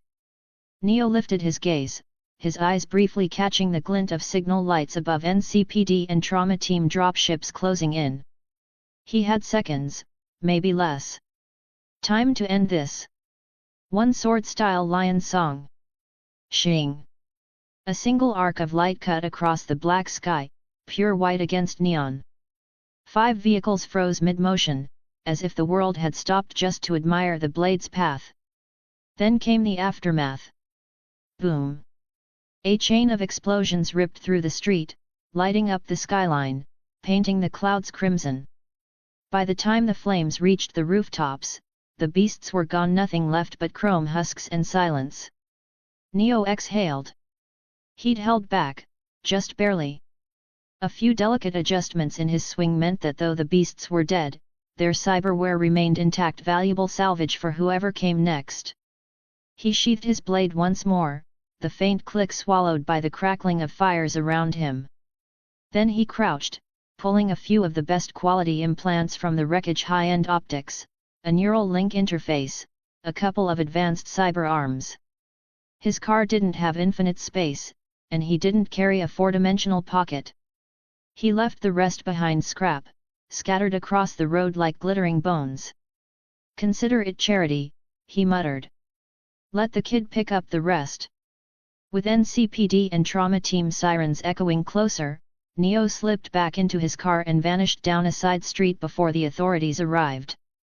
Minutes later, Gloria and David climbed out of their wrecked car, trembling but alive. The smoke still lingered. The street was a graveyard of burning metal. David looked around, then spotted what Neo had left behind, a small pile of untouched cyberware gleaming in the light. "Mom," he whispered, "help me grab these." They loaded the parts into their car, hands shaking as the rumble of hovering engines filled the air. "This is NCPD. All civilians, clear the area immediately. Trauma team on site. Priority Alpha. Non-members, please vacate the perimeter." Both vehicles descended like vultures, floodlights slicing through smoke. The Martinez family, poor and invisible, didn't warrant even a second glance. No one asked them for ID. No one checked if they were okay. They simply didn't exist. Later, as they drove away from the sealed-off intersection, Gloria noticed David staring out the window, lost in thought. "What's wrong?" she asked softly. David blinked, pulling himself back. "Mom. I think I've seen that car before." "What? That guy, the one who saved us? His car? I swear I've seen it somewhere." Gloria turned to him sharply. "You're sure?" "I think so," he said. "A few days ago, in Watson. Same model, same scratches on the fender. I remember it because it was parked near a black market dealer I know." "David," Gloria sighed, I thought you stopped running with those people. David winced. I did. Mostly. Mostly. She frowned, then her voice softened. I should be angry. I am angry. But, not tonight. She took a long breath. That man saved us, David. If you really saw that car, find out who he is. Talk to him. She reached into her pocket. I'll transfer you €2,000. It's not much, but it's what we can spare. Give it to him. Tell him it's a thank you. Mom, we can't afford that, David protested. We can't afford not to, she replied firmly. He didn't just save me, he saved you. My life doesn't matter. But yours. Mom. David cut her off, voice cracking. Don't say that. Ever again. You're all I've got. I'm gonna make it big one day, make us rich, and you're gonna see it. So don't talk like that. Gloria smiled weakly. All right. No more sad talk. She glanced back at him. But promise me, you'll find that man tomorrow. Ask around. And when you do, tell me. We'll pay him back, properly. David nodded, his eyes fixed once more on the glowing skyline. He didn't answer. Because deep down, he'd already decided even if his mother said nothing, he would track that man down. He needed to know. How could someone with no cyberware, no implants, no augmentations possess that kind of power? The kind that could slice rockets out of the air. The kind that could rewrite destiny. Gloria's voice broke his thoughts again. David, are you listening? He turned, smiling faintly. Yeah, Mom. I heard you. Chapter 12, The Main Crew. In 2023, when the nuclear blast tore a scar through the heart of Night City, the surrounding districts became a kind of twisted Noah's Ark, a refuge for those the city didn't save but also didn't yet kill. By the 2050s, that refuge had begun to rot. The Ark turned into a grave. The once bright American dream found its last echo here, in this decaying corner of neon and ash. It had once been the center of Night City. Now, it was its gutter. Watson District. Once built for dreamers. Now, home to the damned. Watson, Northside Industrial Zone. NCPD had long since tagged the area as high risk, no-go. 3 factions ruled these streets, the desperate, the ruthless, and the dead. If you didn't belong to one of the first 2, you'd soon join the third. It was here that Maine's crew operated: mercenaries, smugglers, edgerunners. People too dangerous to be forgotten and too broke to be remembered. Inside their safe house, a warehouse littered with beer cans, cables, and half-dead lights, laughter suddenly broke through the thick haze of cigar smoke. Holy shit, Lucy, didn't think you of all people would slip up. Pilar laughed so hard his chrome-plated ribs clicked audibly. He nearly fell off the couch. Across from him, Lucy sat calm and collected, smoke curling from her lips as she watched the display. It wasn't often that the team's resident netrunner goddess became the punchline. From the couch's far end, Dorio, her broad shoulders and cyber arms gleaming under the flickering light, shot Pilar a look. Enough. We've worked with Lucy plenty of times. Don't act like you've never botched a run before. Pilar grinned, unrepentant. Still, gotta say, it's rare to see perfection stumble. Makes a man feel better about himself, you know. Silence fell as Kiwi, quiet and calculating as ever, finally spoke up from her seat in the corner. Her voice was flat, tinted with curiosity. So, let me get this straight. You were on a train. You and this guy had a contest to see who could lift the most chips the fastest. And you, her cyber eye blinked, lost. Lucy exhaled a slow plume of smoke. Yet. Kiwi leaned forward, intrigued. You said he had no cyberware. No port, no implants, nothing. And he beat you? Just flesh and blood. Lucy's tone was calm but edged with something deeper awe, maybe even unease. That's not the terrifying part. She flicked ash into an empty cup. What's terrifying is that he overpowered me. Without chrome, without a neural port, without anything. He suppressed my movement as if I were the one outmatched. Pila's grin froze. Even his augmented eyes widened a bit. The room went still. The only sound left was the faint hiss of burning tobacco. Maine finally spoke. Well, he rumbled, his deep voice carrying through the silence, looks like Night City's got itself a new wild card. He tapped the ash off his cigar, expression unreadable. But you didn't come here just to tell us about your bruised ego, did you, Lucy? A smirk curled her lips. Of course not. She reached into her jacket and tossed a data chip across the table. Think of this as a surprise. A gift. And when you watch it, try not to scream. Maine caught the chip midair, slotted it into the neural port at the back of his neck, and synced it to the team's shared feed. The projection flickered to life. A video played dashcam footage from a passing vehicle. Nighttime. Heavy rain. On screen, several Beast Gang vehicles were in hot pursuit of a long black Arizaka limo. The gang fired wildly, bullets shredding cars, civilians, and concrete alike. Beasts shooting up a corpo convoy? So what? Pilar said, unimpressed. They do that every Tuesday. But Maine wasn't listening. His brows furrowed as he leaned closer.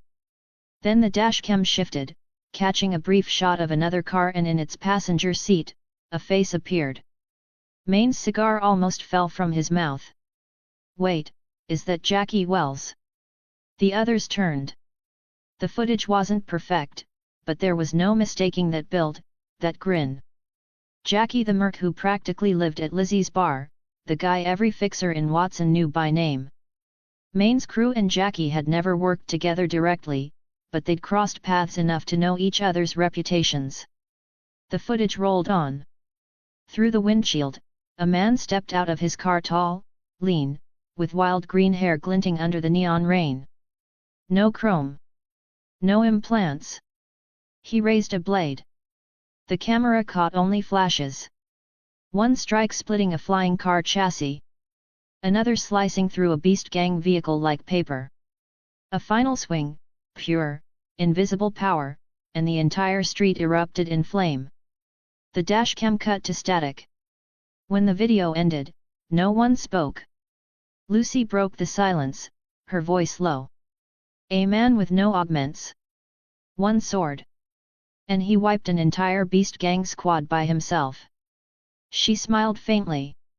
So, tell me, Maine, shouldn't we at least get to know this kind of man?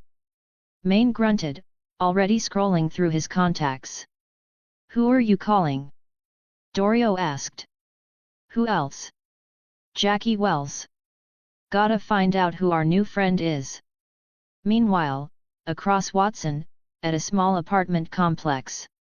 Neo was taking a quiet walk outside his building when he nearly bumped into a familiar face. David Martinez. The boy looked nervous, clutching a small envelope in his hands. Mister, he said quickly, bowing slightly, thank you for last night. You saved me and my mom. We don't have much, but please, take this. He held out the envelope. 2,000 eddies. It's not enough, but it's everything we have. Neo looked down at the offering, then back at the kid.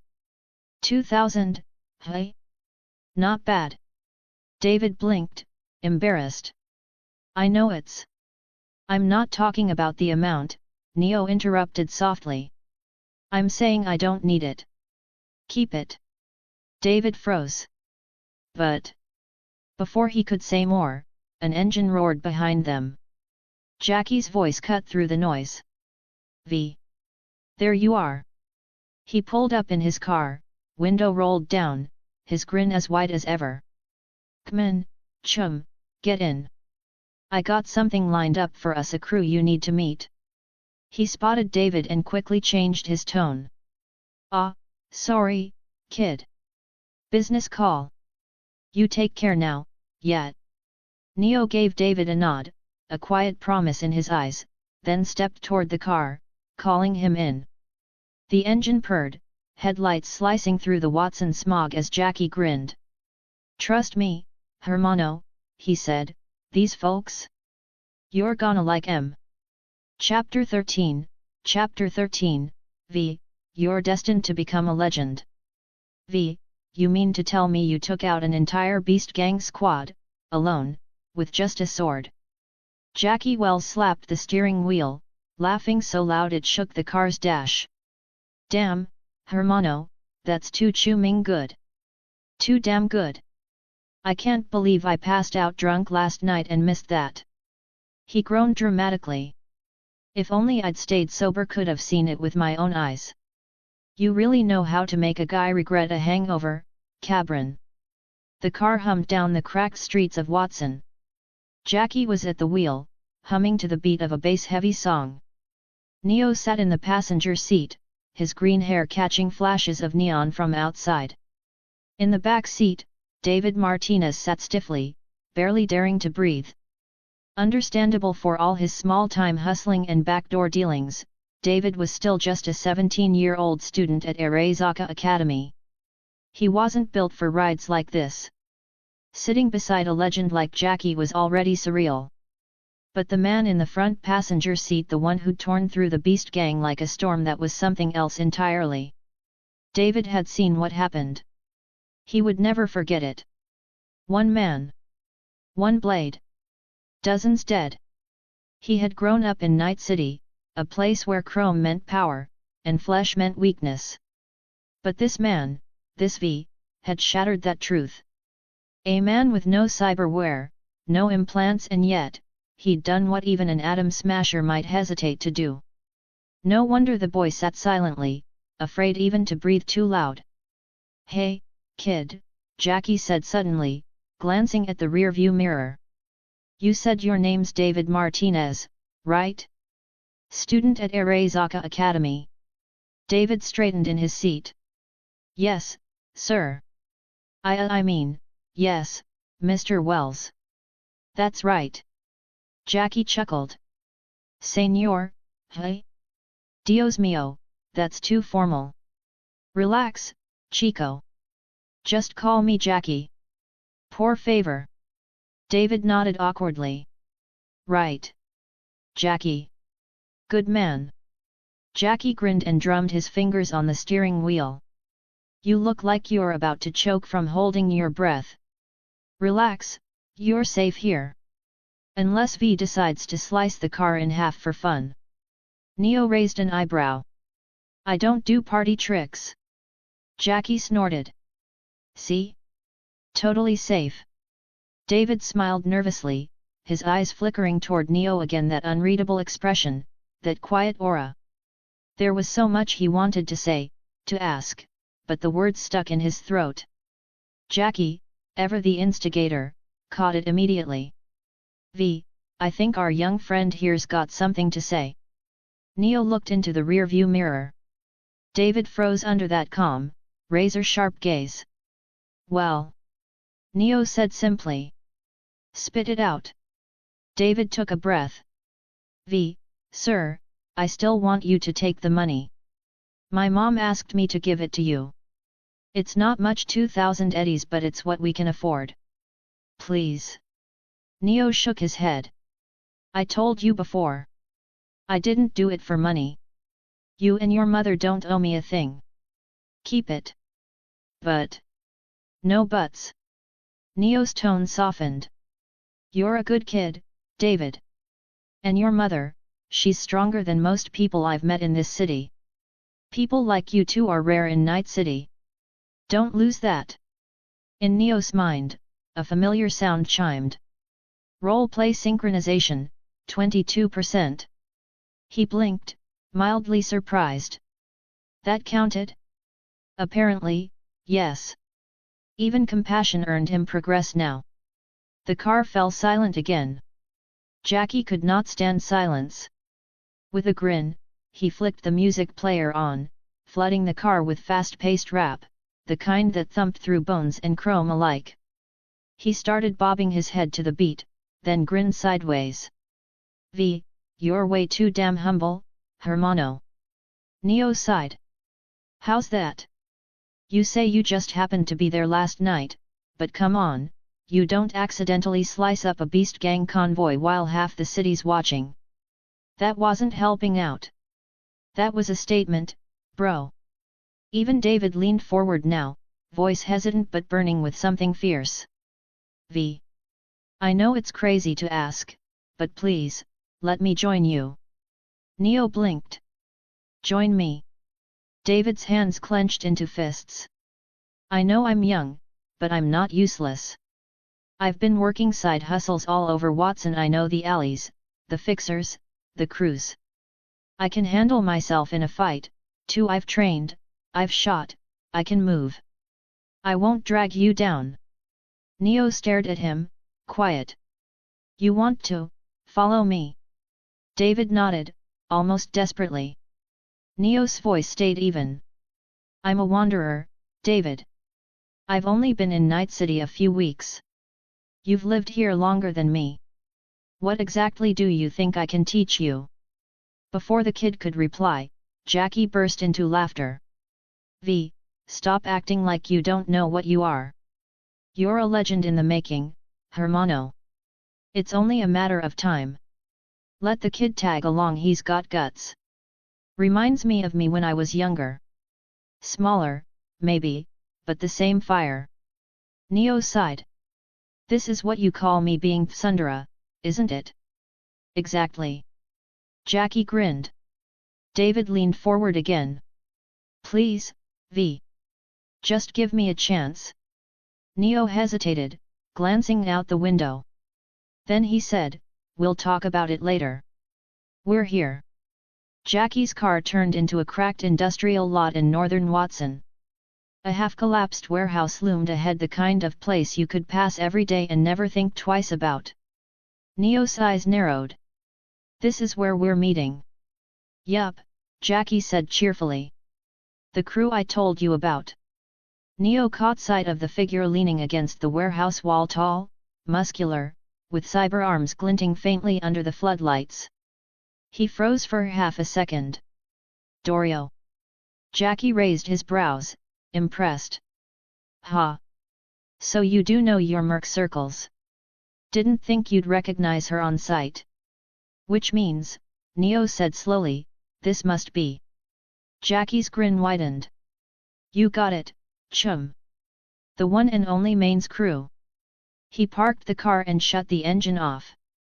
"Apparently, Main called me this morning out of nowhere, said he wanted to meet. Normally, I'd tell him to piss off, our styles don't mix. But when he mentioned you, V." Jackie gave a low whistle. "Well, I figured this might be worth the trip." Neo glanced toward the warehouse door, where muffled music and laughter drifted from inside. "Looks like your reputation's spreading faster than you think," Jackie said, slapping him on the shoulder. "And between you and me, I think Lucy's already waiting." Neo's eyes flickered with something unreadable. Then, slowly, a faint smile tugged at the corner of his lips. Chapter 14, Lucy and Rebecca, Beauty and Chaos Combined. Neo frowned slightly as he stepped out of the car, his eyes narrowing on the half-ruined warehouse ahead. That's strange. If memory served, Main's crew was supposed to operate out of Santo Domingo, not the industrial wasteland of North Watson. So why were they here? And more importantly, why did they want to see him? Jackie had claimed that it was Main himself who reached out, saying he wanted to talk cooperation and specifically requested to meet Neo in person. That didn't make much sense. Neo had only been in Night City for a few weeks. So far, he'd crossed paths with Lucy the pickpocket from the metro and later David and his mother Gloria after the Beast Gang ambush. But Main's crew? He hadn't even stepped foot in their territory yet. Now suddenly, they were in Watson, waiting for him by name? It felt like the game world had decided to skip a few chapters just to throw everyone together. Jackie unbuckled his seatbelt and clapped Neo's shoulder with a grin. Hermano, you better get used to this kind of thing. Neo gave him a sideways look. Used to what? Being the main character, of course. Jackie smirked. You can't hide from fame, man. That's just the price of being a legend in the making. Neo sighed. You've got a real gift for saying things that sound deep but aren't. Jackie chuckled. And yet, I'm not wrong. They got out of the car, Neo, Jackie, and David trailing behind, still visibly tense. Waiting near the warehouse entrance was a woman tall, powerfully built, her cyber arms gleaming under the dim light. Dorio. Jackie was the first to wave. Dorio. Good to see ya, chica. She nodded, her tone level but friendly. Welcome, Jackie. Maine said you'd come. Even among mercs, Dorio was well known. Every pro in Night City had heard of her and Maine's crew, even if they'd never worked together. Jackie grinned. You know, Maine's lucky to have you watching his back. A woman like you. Dorio raised an eyebrow. Careful how you finish that sentence, Wells. The last guy who tried that needed his jaw rewired. Jackie laughed nervously. See? That's exactly what I mean. Strong, direct, terrifying I mean admirable. Neo, watching from the side, couldn't help but smirk. When he'd seen the Edgerunners animation back in his old world, Dorio's bulky design had thrown him off. He'd thought she was a man at first. In reality, though, she radiated something far more commanding: strength with grace, danger with control. Dorio's gaze drifted to Neo. A flash of green hair under the flickering lights. Calm stance. No visible chrome. She smiled faintly. So you're the famous V. Neo inclined his head. That's what they call me. I'm Dorio. She stepped forward and extended her hand, an open, confident gesture that not even Jackie had been offered. Neo met it without hesitation. If I shake your hand, he said dryly, Maine won't shoot me for flirting with his second, will he? Her laugh was low and smooth. Don't worry. He only shoots people who deserve it. They shook hands, brief, firm, respectful. Then Dorio's eyes shifted to the boy standing awkwardly behind them. And this? David straightened, trying to seem taller. David Martinez. VS, follower. I can handle myself, I swear. I know Watson's streets, and I'm not afraid to get my hands dirty. Neo blinked. Follower? Jackie smirked behind him, clearly amused. Dorio studied David a moment longer before shrugging. Fine. If you're with them, you come in too. She turned, motioning them forward. Maine's waiting inside. They followed her through a maze of corridors, past old steel doors and hidden panels disguised as junk walls. The deeper they went, the louder the thrum of machinery and muffled music became, the pulse of a crew that lived on the edge. Finally, Dorio pushed open one last door. Inside was a large, repurposed lounge area filled with gun racks, hollow screens, and the lingering smell of smoke and oil. On the central couch sat Maine himself, massive, broad-shouldered, with the presence of a man who'd survived too many missions and lost too many friends. He crushed the end of his cigar in an ashtray and stood up, spreading his arms with a booming laugh. Jackie, my man. Welcome to my corner of hell. Jackie grinned, stepping forward to clasp forearms with him. Maine, you big bastard, this setup of yours ain't half bad. You've got some real talent under your roof. Maine chuckled. Takes one to know one. Classic merc talk. Two professionals buttering each other up before anyone pulled a trigger. When the greetings were done, Maine's eyes turned toward Neo. So you're the man of the hour, V, right? Neo gave a simple nod. That's me. Maine extended his hand. Name's Maine. Welcome to my crew's little hideout. Neo met his grip, firm and steady. Appreciate the invitation. All around them, the rest of Main's crew had paused what they were doing. Pilar peeked up from his half-dismantled gun. Kiwi's eyes flicked between them, quiet and analytical.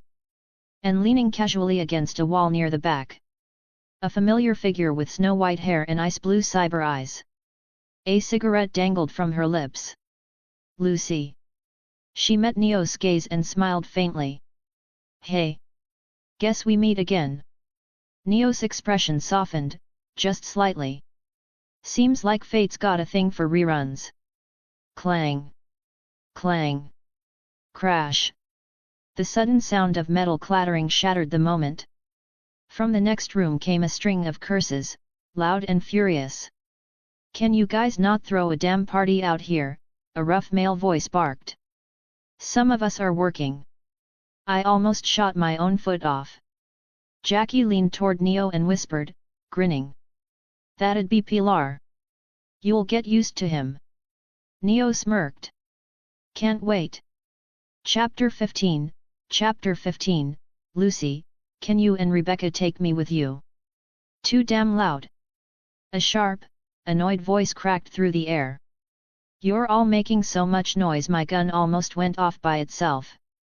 Bang. The door to the adjoining room flew open. Out stormed a small, furious figure with twin pigtails bouncing and eyes glowing red from cybernetic modification. Rebecca. Night City's most explosive mix of gunpowder, caffeine, and chaos all packed into a 5-foot frame. She looked around the room with pure irritation until her eyes landed on the green-haired stranger sitting near the couch. Her scowl deepened instantly. Hey? So all this damn racket's cause you're throwing a welcome party for this guy? What's so special about him, hey? Other than the green moss growing on his head. Dorio sighed from across the room. Pilar groaned. Lucy smirked quietly. That was Rebecca, the team's weapons tech, side fire support, and certified loudmouth. Her life revolved around 3 things. Maintaining and upgrading every gun in Main's arsenal. Modifying them until they nearly exploded. Eating, sleeping, and shooting things that annoyed her, including her own brother. When Lucy had first brought the dashcam chip to Maine, Rebecca hadn't bothered to come out from her workroom. She'd been tuning her handguns, assuming it was just another pointless meeting. Now she was regretting that decision, mostly because everyone was too loud to let her nap. And the source of the commotion? Apparently, this green-haired weirdo. She stomped forward, the heels of her boots tapping sharp against the metal floor. Her crimson eyes flicked up and down Neo's figure, calm posture, lean build, the faint gleam of a blade by his side. Okay, fine. She admitted it, he didn't look half bad. Still. That wasn't the point. She crossed her arms. So, I've been hearing it over and over, some big story about a guy who's got no cyberware and still wrecks people like it's nothing. Her voice carried a teasing bite. So tell me, hotshot, what's so special about you, hey? Show me the part that's supposed to make me impressed. Pilar immediately held up his hands. Hey, Bex, tone it down. VS a guest. So's Jackie. You can't just. Rebecca spun on her heel, cutting him off. Don't tone it down me, you chromed up fossil. I'm just asking a question. Before Pilar could respond, she bounced over to Neo, light on her feet, eyes gleaming with curiosity and challenge. Name's Rebecca, she said, grinning like a devil. And you? Neo met her gaze with a calm smile. V or Neo, if you prefer the full name. Call me whichever you like. Rebecca's nose crinkled. Neo, hey? Too corpo for me. I'll stick with your real one. Suit yourself. That made her pause for a second, not expecting him to be so relaxed. From the couch, Pilar rubbed his eyes dramatically. Oh great, hell must have frozen over. She's being nice. Rebecca didn't even look at him. Bang. A fresh bullet hole appeared in the wall right next to Pilar's head. Next one goes in your skull, old man, she said sweetly, blowing imaginary smoke from her pistol's muzzle. Don't test me. Pilar went silent, clutching his mouth to keep from whimpering. Neo chuckled quietly. You're quite direct. Rebecca grinned. Better than being fake. All right, enough. Main's deep voice cut through the laughter and tension, pulling the room back under his control. He nodded to Dorio. Grab the stash. It's in the second cabinet. On it.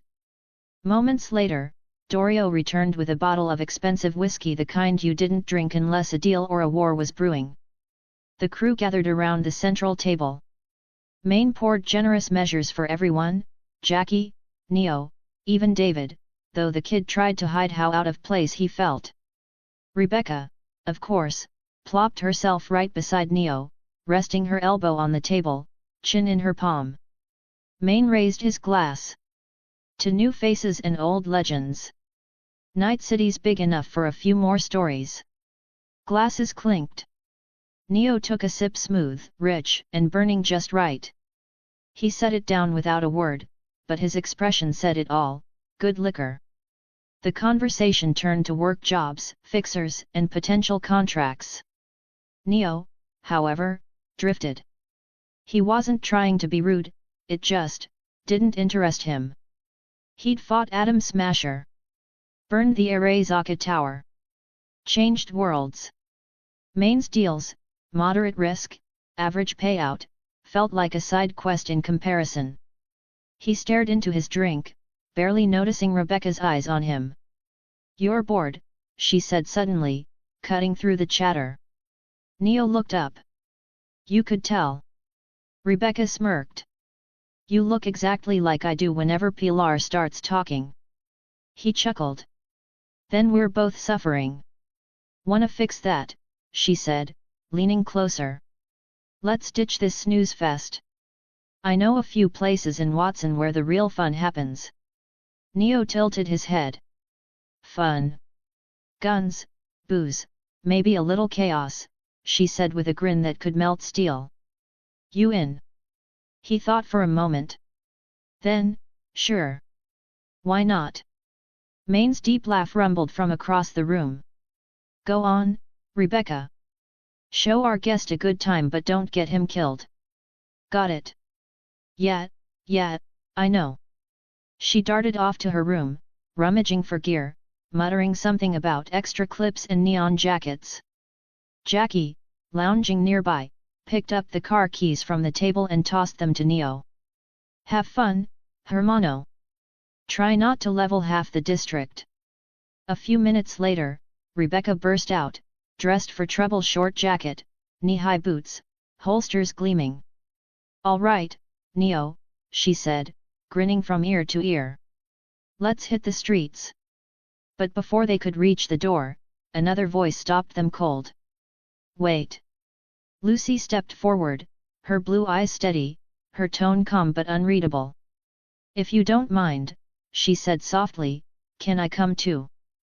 The room fell quiet for half a second. Rebecca's smirk returned, a spark of mischief in her crimson gaze. Sure, Ice Queen. The more, the merrier. Neo glanced between the two women, one all fire, one all frost, and exhaled quietly. Something told him tonight wouldn't be peaceful. But then again, in Night City, nothing ever was. Chapter 16, What the hell? Since when did you learn to explain things? In Night City, there were two things that held no real value: a conscience and purity. The year was 2077, and capitalism had long since devoured morality. Corporations didn't just influence nations, they were nations. Replace state with company and the sentence still made perfect sense. Night City had eclipsed the world itself.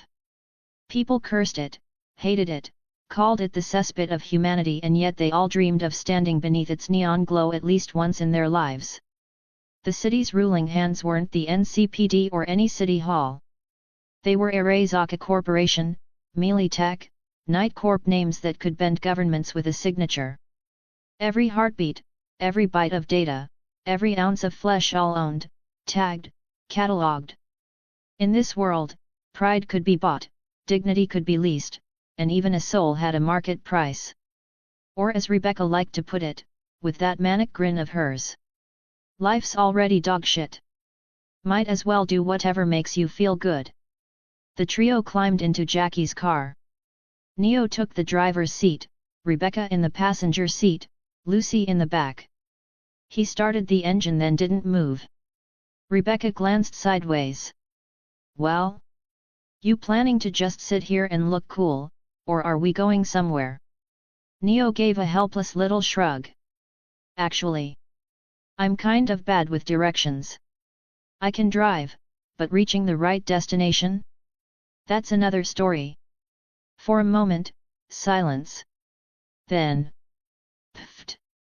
Lucy couldn't help but laugh softly from the back seat, her lips curving as her voice melted into the hum of the car. Rebecca blinked.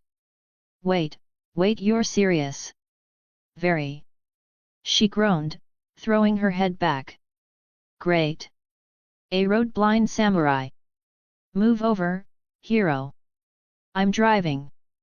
Neo raised his hands in mock surrender and traded seats. Rebecca cracked her knuckles, slid behind the wheel, and started the engine like she was starting a fight. Since I'm driving, I decide where we're going. Deal. Deal, Neo said. Lucy leaned back, her expression unreadable but her eyes glowing faintly. I don't mind, she murmured. Anywhere's fine, as long as you're there. That made Rebecca roll her eyes so hard it was a wonder they didn't pop out. Ugh, listen to you, Lucy. When did you start explaining yourself to people? Lucy smirked. I don't. I just don't bother with people who don't matter. But Neo and I, she paused, gaze lingering on him. We've already had a rather close encounter. Rebecca snorted. What, you two did it or something? Neo coughed, caught off guard. That's not. Lucy smiled faintly, teasing. Let's just say, we got a little physical. I had to grab him, after all. Neo's composure wavered for the first time. Lucy leaned forward slightly, voice dropping to a whisper. If I hadn't been busy that day, I'd have invited you to my place. We could have watched some brain dances together. Rebecca grinned. Well, frag me sideways. You do flirt. Neo, eager to shift topics, turned toward the driver's seat. So, we're headed to a shooting range. Rebecca's eyes widened. How'd you know? You're a gunsmith, Neo said simply. Maintenance is your baseline. But mastering your weapon, that's real craftsmanship. And in Night City, knowing how to shoot is a hell of a lot more useful than knowing how to run. Rebecca froze, then burst out laughing. Ha! Knowing how to shoot is more useful than knowing how to run. Chum, that's poetry. I like you already. She grinned, holding up her palm. Neo reached over and gave her a solid high five. Lucy, not to be left out, leaned forward from the back seat, resting her arms between them. I like that line too. Neo chuckled and returned the gesture, palm meeting hers. They drove for a while before Rebecca swung the car into an alley lit by flickering red signage. Below ground. An old, half-forgotten shooting range, her second home. The smell of oil, gunpowder, and recycled air hit them the moment the doors slid open. The range wasn't glamorous, but it was alive, every wall pockmarked with bullet holes, every booth housing someone practicing their next payday. A man behind the counter looked up, his voice booming. Yo, if it ain't Rebecca. Haven't seen you in ages. What's up? Brought friends today? Rebecca snorted. Friends? You really are blind, old man. You don't recognize Lucy? Without her, your fancy mod chips wouldn't even run. She jerked a thumb toward Neo. He's the new one. Neo stepped forward, offering a brief nod. V. The owner blinked, then broke into a grin. V, hey? That's a name I've been hearing around lately. Heard you made some noise out there. Neo didn't reply, but there was a quiet confidence in the way he met the man's gaze, a calm that didn't need words. Rebecca clapped her hands together. All right, less talk, more bang. Let's see what the legend can do on the range. Lucy leaned against a nearby wall, eyes glinting with interest. This, I've got to see. Rebecca's grin turned feral. Careful what you wish for, Ice Queen. You might just fall for him again. Lucy didn't answer. She just smiled faintly, her eyes never leaving Neo. He sighed softly, reaching for the nearest handgun. The weight felt natural in his hand, like an extension of his soul. He didn't need chrome. Didn't need upgrades. Only focus, and intent. He took aim. Bang. Bang. Bang. 3 shots. 3 perfect head hits. Rebecca whistled. Holy shit, Neo. You're not just good, you're smooth. Neo holstered the gun. Told you. Knowing how to shoot's better than knowing how to run. Lucy's lips curved again, her voice just a whisper. And knowing when not to shoot, that's what makes you dangerous. The neon lights hummed above them, casting all 3 in shades of crimson and cyan. Patreon Advanced Chapters, patreon.com/elvenking20. Chapter 17, Chapter 17, Teaming Up with Maine, the big job's here. Welcome, V, the range owner said with a grin. Since you're Rebecca's friend, I won't waste breath on introductions. She knows this place like the back of her hand. Same deal as always, yet. Rebecca tossed a casual, put it on my tab, over her shoulder and led Neo and Lucy deeper inside. The underground shooting range was nothing like the glittering, corpo-funded ranges uptown. There were no polished chrome lanes, no AR target systems, no simulation pods. Just rust, noise, and the faint tang of cordite that had seeped into the concrete years ago. The kind of place where guns were repaired, not replaced. The kind where you smelled the oil in the air, where each shot echoed like a heartbeat against cracked walls. And, unlike the posh ranges that charged obscene membership fees, this one only asked a fraction of the price. The kind of place where Night City's real shooters came to breathe. Rebecca cracked her knuckles the moment she stepped in, her expression softening for the first time all night. Surrounded by weapons and gun parts, she looked content. Like she'd come home. V, you even know how to use one of these? She asked, already tinkering with a pile of parts. Neo replied, not really. It was true. He'd never fired a gun since arriving in this world. Not because he couldn't. But because, with what he carried, the strength, the will, the legacy of a swordsman who had once split mountains, it simply wasn't necessary. Why shoot when you could cut the bullet itself? Lucy, watching quietly, picked up her own set of parts and in a few quick motions, assembled another gun. She handed it over, tilting her head slightly. You don't mind using 2, right? Neo chuckled softly. Not at all. He took the second pistol, testing its balance, but didn't fire.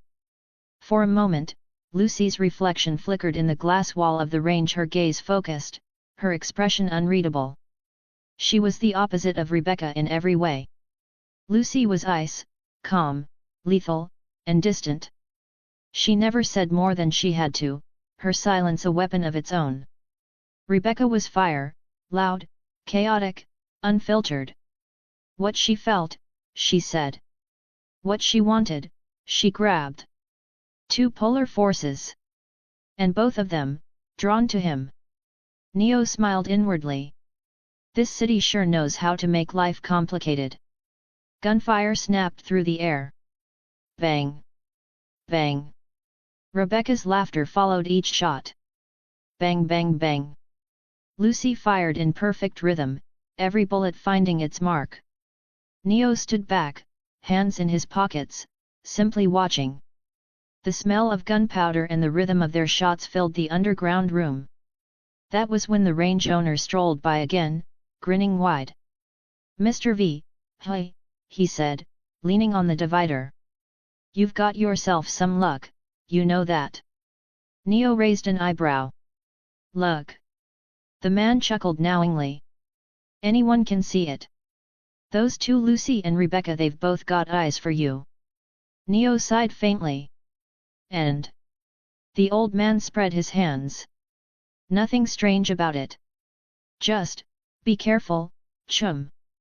Around here, love is more of a punchline than a promise. He gestured vaguely around the range. In this city, if someone likes you, they'll try to own you. If they hate you, they'll either ignore you or shoot you. That's the way of things. Neo's lips twitched. So, what's your point?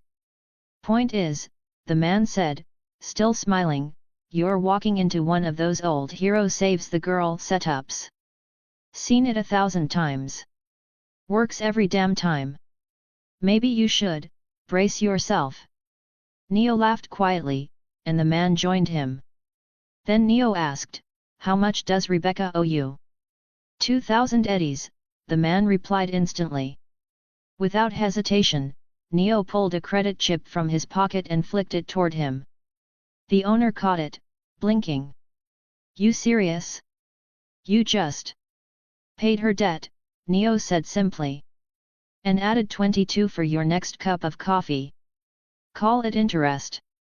The man's grin widened like a slot machine jackpot. You're a rare breed, V. She's gonna owe you for this, and I'll make sure she knows it.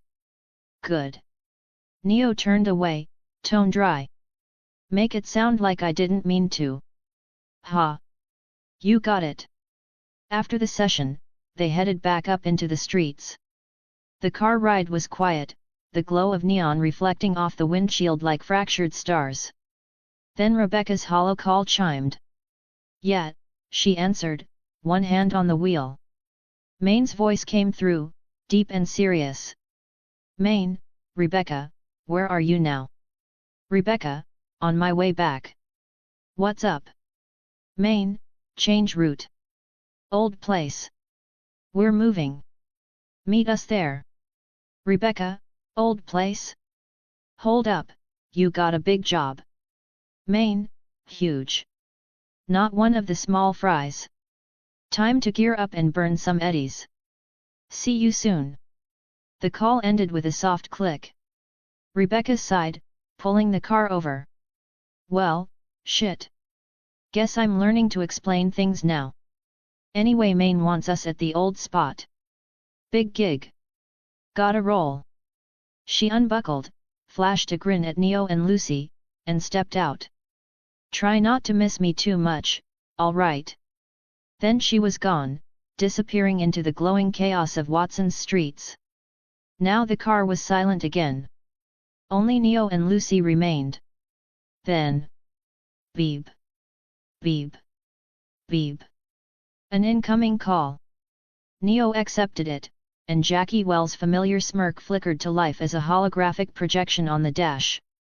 Hey, Hermano, Jackie said, voice low but serious for once. You got a minute? I need to talk. Something big's going down.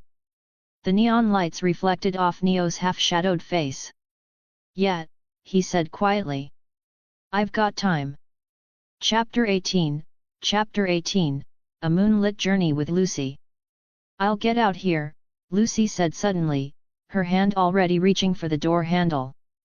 Neo shook his head. No need. He didn't bother to hide the incoming hollow call flashing across the dashboard. Go ahead, Jackie. What's up? Jackie Wells' voice came through, smooth and energized.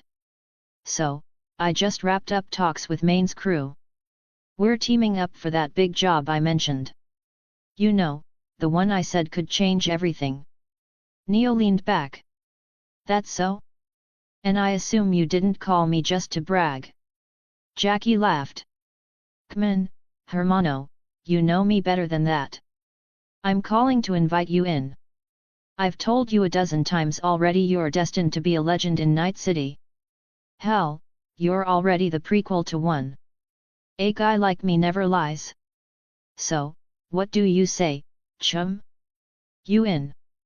Neo didn't even hesitate. Sure. There was a pause on the line. Wait. What? I said yes, Neo repeated, calmly. For a second, there was only static, then came a loud, joyous yell from Jackie. Yes. Hell yeah. I knew it, Hermano. With you on board, this job's already half won. Then his tone softened a bit. But, one more thing, V, you sure you don't wanna get any cyberware installed? Look, I get it, you've got your whole samurai purist thing going on, but this ain't 2020. Chrome keeps people alive, man. Boosts speed, strength, even your lifespan. You can't keep playing it old school forever. Neo's gaze turned thoughtful but firm. Jackie, I'll give you the same answer I've always given. I don't need Chrome. Not now. Not ever. He paused, then said quietly, like you said, everyone needs something that's theirs. When everything else gets stripped away, at least you've still got that. And if the new world's got no place for me, he added, a faint smirk tugging at his lips, then I'll stay with the old one. Happily. Jackie chuckled. Damn, you're deep, Hermano. Fine, fine. Every man's gotta walk his own path. I won't push it. Just remember, no matter what kind of legend you turn into, you're still my brother. He laughed again, a lighter tone returning to his voice. Anyway, I'll let you get back to your little date. Once you're done, meet me at Victor's clinic, yeah? I'll ping you the coordinates. The call cut out. Neo turned his head slightly. Lucy had already climbed into the driver's seat, starting the car with quiet confidence. The old world's remnant, hey, she said, her lips curving faintly. That's poetic. Almost sad. She looked at him through the neon wash of the dashboard. Wanna come over? Have a drink? Maybe watch something interesting. Neo didn't even think. Sure. Lucy blinked. That easy? He gave a small grin. I'm a terrible navigator. I go wherever the driver takes me.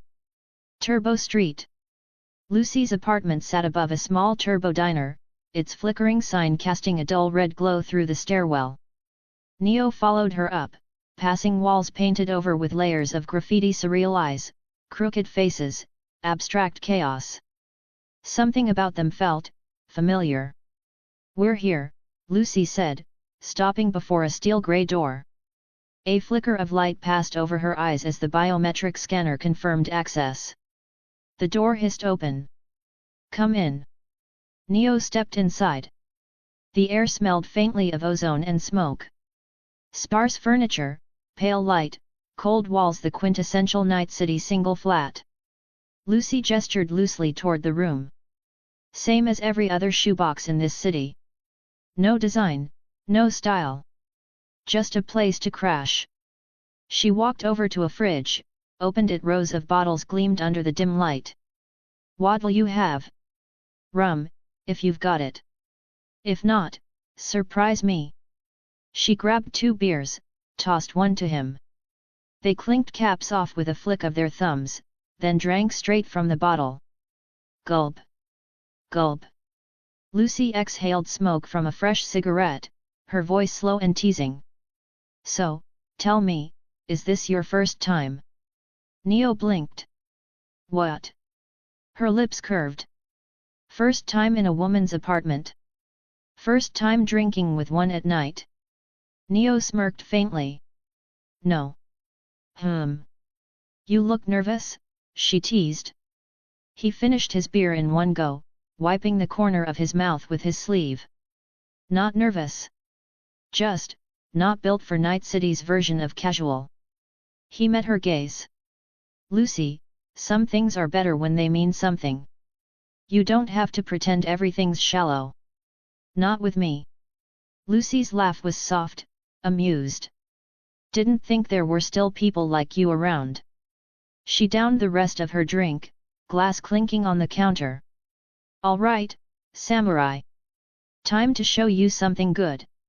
She picked up a braindance wreath, its wires coiling like a halo, and began calibrating it. Braindance? Hey! Neo said. You'll be disappointed. No ports, remember. Don't underestimate an Edgerunner, Lucy replied, a hint of pride in her tone. Braindances came from the old DreamTech Dream Glasses.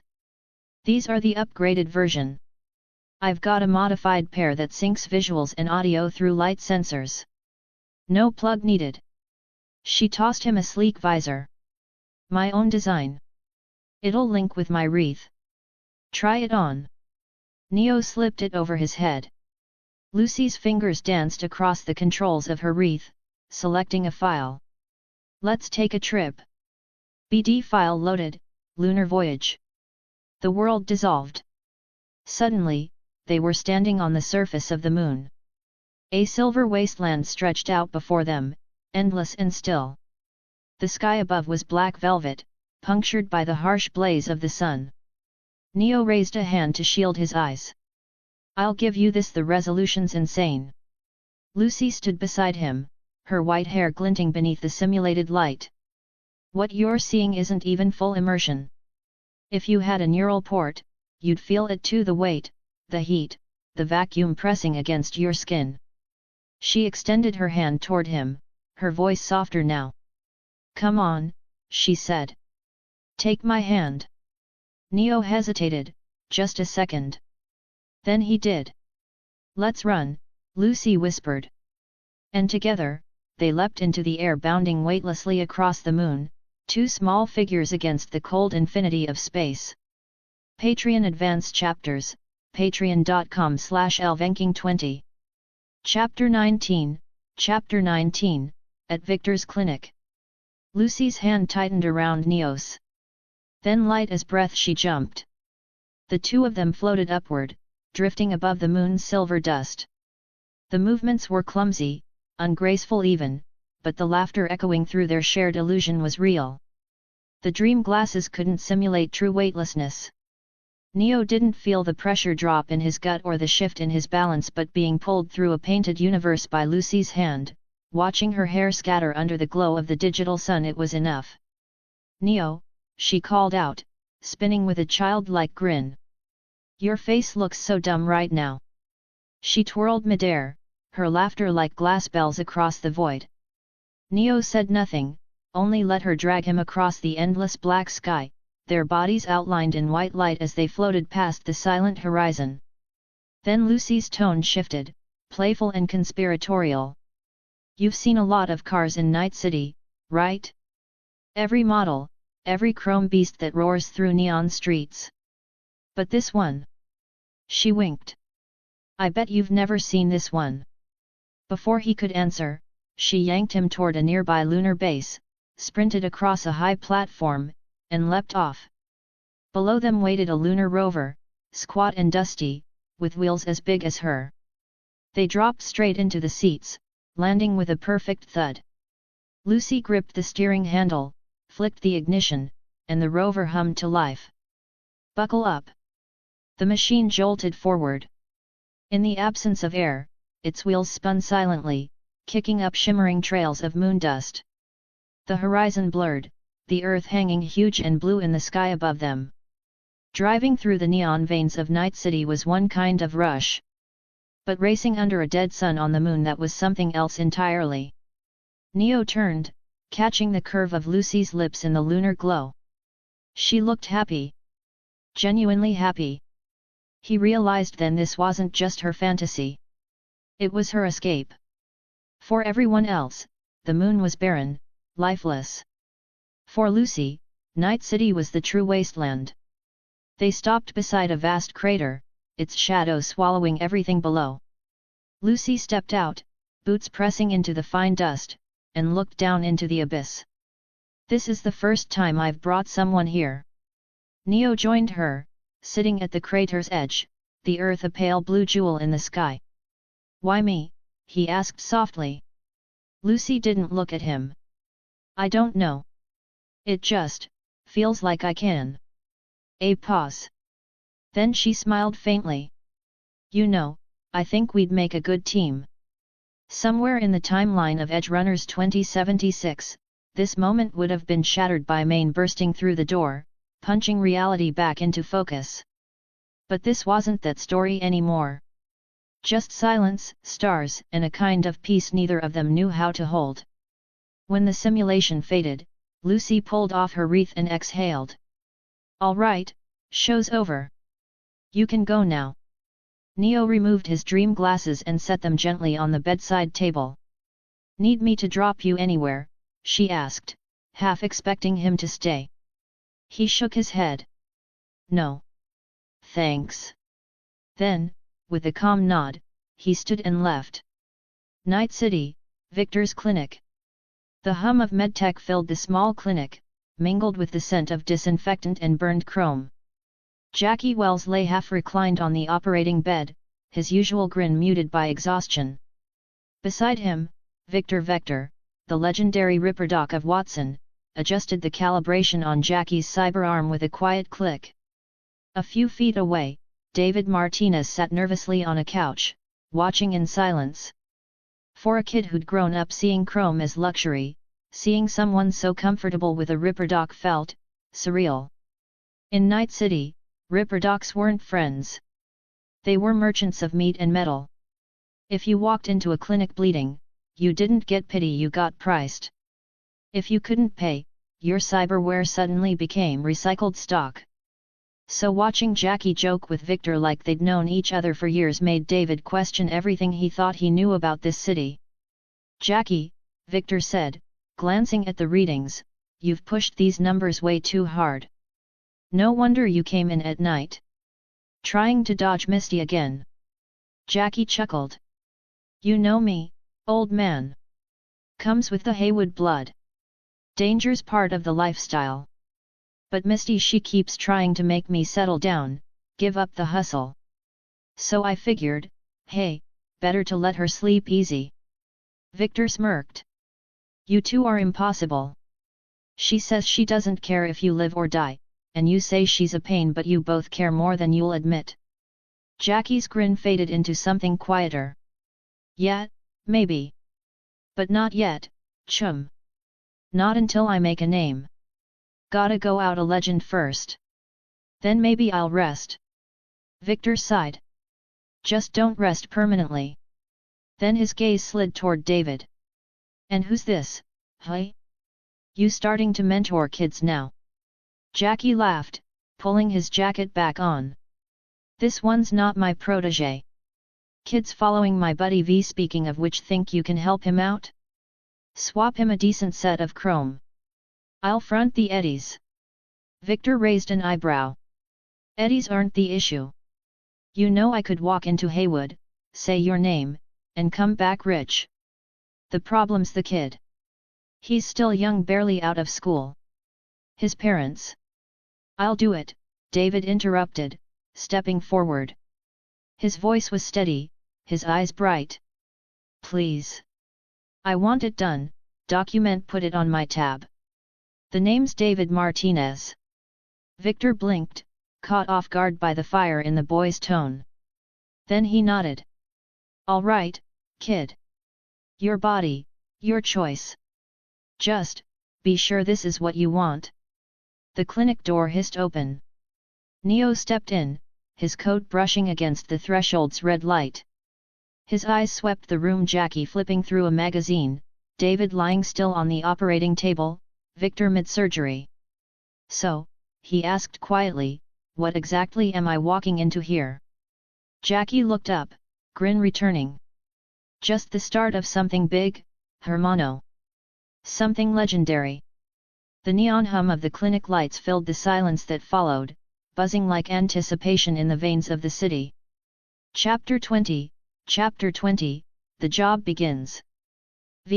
Finally. Jackie Wells looked up the moment he heard footsteps. He snapped his BD Girls Monthly shut, then immediately held it out toward Neo with a smirk, only to pull it back again, laughing like the devil himself. Wait, what the hell am I thinking? You just came from a night with that pretty chum of yours. No way you need this mag right now. Neo sighed. Jackie scooted over, patting the seat beside him, his grin widening. Come in, Hermano, sit down. Don't just stand there looking like a corpo accountant. Neo ignored the invitation and sat across from him instead. So, what's the situation? Why's Vic working on David? Oh, that. Jackie leaned back, his tone pure gossip. That's a funny story. Your little protégé made one hell of an impression. As Jackie spoke, Neo learned everything that had happened. David walking in, volunteering for the chrome swap, and insisting on paying himself. When Jackie finished, Neo couldn't help but chuckle. Ha! The kid's got guts, I'll give him that. In the world of Night City, Victor Vector wasn't just a ripperdoc. He was a legend, one of the last good ones. Fair prices. Steady hands. A moral compass most thought extinct. People said that if David or Main's crew had gone to Victor first, the story of Edgerunners 2076 might have been a little less tragic. Not happier, maybe, but less cruel. And Neo knew one thing for sure, anyone who earned Victor's respect had already passed one of Night City's hardest tests. On the operating table, David was getting his first real taste of a professional upgrade. The difference was night and day. His last ripper had been a back alley butcher who charged him extra to not use anesthesia. That guy's idea of surgery was hold still and try not to scream too loud. But here, under Victor's hands, there was no pain. No cold. No fear. Only the smooth, quiet hum of machinery and precision. Victor stepped back, wiping his hands. All right, David. You've got the new Mortec Rage 1 enhancement, reinforced tendons, a Kiroshi mod eye, and neural palm connectors. Check everything. Tell me if anything feels off. David sat up, blinking as his new optics focused and adjusted. He flexed his hands, then grinned wide. Old Vic, you're a damn wizard. I feel amazing. Then came the question that always followed joy in Night City. How much is this gonna cost me? Victor chuckled. Relax, kid. Not every top-shelf mod is corpo exclusive. Those big companies love selling multiple tiers under one brand. Yours sound dangerous, but they're the baseline models. Don't sweat it. He turned, stretching his stiff shoulders as he walked toward Neo and Jackie. Vic, let me introduce you to my brother from another mother, Jackie said proudly. The one and only V. Then, to Neo, and this fine gentleman right here is the Victor Vector best ripper doc in Night City. No contest. Victor raised an eyebrow, visibly uncomfortable with the title. Jackie, you always talk too big. I'm just a doc trying to make rent. He extended a hand, studying Neo more closely, and immediately noticed the most unusual thing about him. No ports. No chrome. Not even the faint trace of a neural implant. A true organic, a man untouched by tech. You're unmodified, Victor said slowly. Neo nodded. Never have been. Never will be. Jackie, half laughing, leaned in. He's not bragging, Vic. He doesn't need chrome. The guy's built different, like, legend in progress different. Victor smiled faintly. Well, it's not often I meet someone who refuses the easy path. That's rare around here. Then he sighed, opening a small cabinet behind him. You know what? This kind of meeting calls for something special. He pulled out a dusty bottle of whiskey. Let's have a drink. To your upcoming job and to surviving it. Jackie's grin exploded. Now that's what I'm talking about. Hell yeah, Vic, finally you're sharing the good stuff. Glasses clinked. For a few hours, laughter replaced the hum of machines, and even in that rust-stained clinic, Night City felt almost human. 3 days later, Japantown. Beneath an abandoned apartment block, the air was thick with oil and old blood. The team sat inside a van parked deep in an underground garage, the dim lights flickering above them. Neo leaned against the back door, arms folded. Rebecca spun her SMG like a toy, her eyes gleaming with anticipation. Jackie sat up front, running over the plan. "All right, chums, listen up." Jackie pointed at a hollow map projected from his wristband. "We've got Rebecca on fire support, David taking his first dive in the field, and Kiwi handling the net from afar. Main's crew is hitting from the other side." He zoomed in on the red-marked sector. "Our target's being held by the scavs in this block here. Once we breach, Main's crew moves simultaneously. 2 teams, 2 fronts, we crush them between us, fast and clean." Jackie reached into his pocket, pulling out a sleek anti-interference earpiece.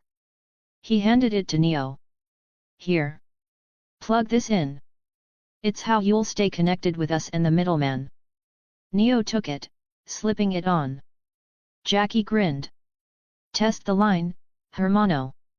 Neo tapped the device. "V here. Loud and clear."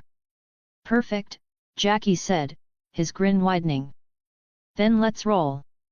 The van's engine rumbled to life, headlights cutting through the shadows. Somewhere above, the neon veins of Night City pulsed, unaware that beneath its streets, a storm was about to begin. Chapter 21, Just kill them all, infiltration solved? Neo slipped the anti-jamming earpiece into place and spoke softly, "Kiwi, this is V. You read me?" Loud and clear, came Kiwi's voice, flat, cold, and emotionless as static. She was the kind of netrunner who could crack a corpo data vault but still sound like she'd rather be anywhere else. That perpetual frost in her tone made her feel less like a person and more like an extension of the net itself. "Comms are good," Neo said. "So that means we're ready to move." Rebecca, sitting on the edge of the van's seat, slammed a shell into her Ironheart shotgun and grinned from ear to ear. "I've been so damn ready. My Ironheart's itching for some scoff skulls." Jackie laughed from the front seat, shaking his head, while Neo only smiled faintly. Rebecca turned to him, fiery eyes gleaming. "V, you stick close to me when we breach, got it? Anyone dares to shoot at you, I'll turn them into chrome paste." Neo was honestly touched. Then he said calmly, "Rebecca, just follow the plan. Do your job, cover the angle. Let us handle the front." Rebecca narrowed her eyes. "You doubting me, samurai boy?" "I'm serious," she continued, voice dropping low. "If someone takes a shot at you, they're taking a shot at me. And I don't let that slide. Got it?" Neo nodded. "Got it. Good." She leaned back with a smug little hum, hiding the faint smile that crept up. Then she glanced at David. Poor kid was sitting beside her, checking his new chrome nervously. "Hey, rookie. You too. If things get hot, just yell. I'll blast 'em before they even aim." David straightened like a soldier before his first mission. "Yes, ma'am. I'll learn from you, Miss Rebecca." Rebecca snorted, clearly pleased. "Ha! Good attitude. Maybe I'll even let you live through your first gig." Jackie groaned from the front seat, muttering, "Why do I feel like I'm not even in the same car anymore?" But his grin came back fast. He hit the comms and barked, "All right, brothers and sisters, it's go time. Let's go give those scoff rats a real Night City welcome. We grab the client, we get paid. Simple." Across the line, Main's team confirmed they were in position. 2 crews, 2 directions closing in on the same hellhole. Neo, Rebecca, Jackie, and David climbed out of the van and moved toward the old building. The elevator creaked like a dying machine as it rose. "Jackie," Neo asked, "what kind of intel did Wakako give you on this?" Jackie smirked. "You mean how much intel she gave me? Same as always, none. You know her line, you take eddies, you take bullets. No refunds." Neo chuckled. "Sounds like her." He didn't ask because he didn't know. He asked because the others deserved to. In truth, Neo already knew how this mission would go. Every corridor, every bloodstain. But for now, he just looked at Rebecca beside him close enough that her shoulder brushed his. He didn't move away. He turned to Jackie. We split here. Too many squads. You take David and flank left. Rebecca's with me. We push front and distract. Jackie blinked. Wait, what? Hell yeah! Rebecca shouted before he could argue. She didn't even care why, it just sounded good. The elevator dinged. Level 15. Kiwi's voice came through again, crisp and cold. Target identified, Sandra Dorset. Abducted several days ago. Her biometrics dropped off a few hours back, possible fatal trauma. Proceed with caution. Jackie cracked his knuckles. We're not too late, Kiwi. We never are. He looked over the team as the doors slid open. Scavs are the kind of scum who rip people apart for spare parts. Killing comes easier than breathing to M. But if Wakako's paying premium eddies, that means this girl's special. Real special. They kept her alive for a reason. That confidence, that calm, the mark of a real merc. Jackie carried it like armor. Floor 15, he said. Room 1237. Move. He marched out first, stride heavy and sure. David followed, heart hammering. Neo and Rebecca covered the rear. Still no signal on the target's biomonitor, Kiwi reported. Might be too late. 1237's door is data encrypted, she added. I'll need time to break it. Time's a luxury, Rebecca cut in, grinning wickedly. I'll open it the Rebecca way. Before anyone could stop her. Boom. The Ironheart roared, the blast echoing through the whole damn building.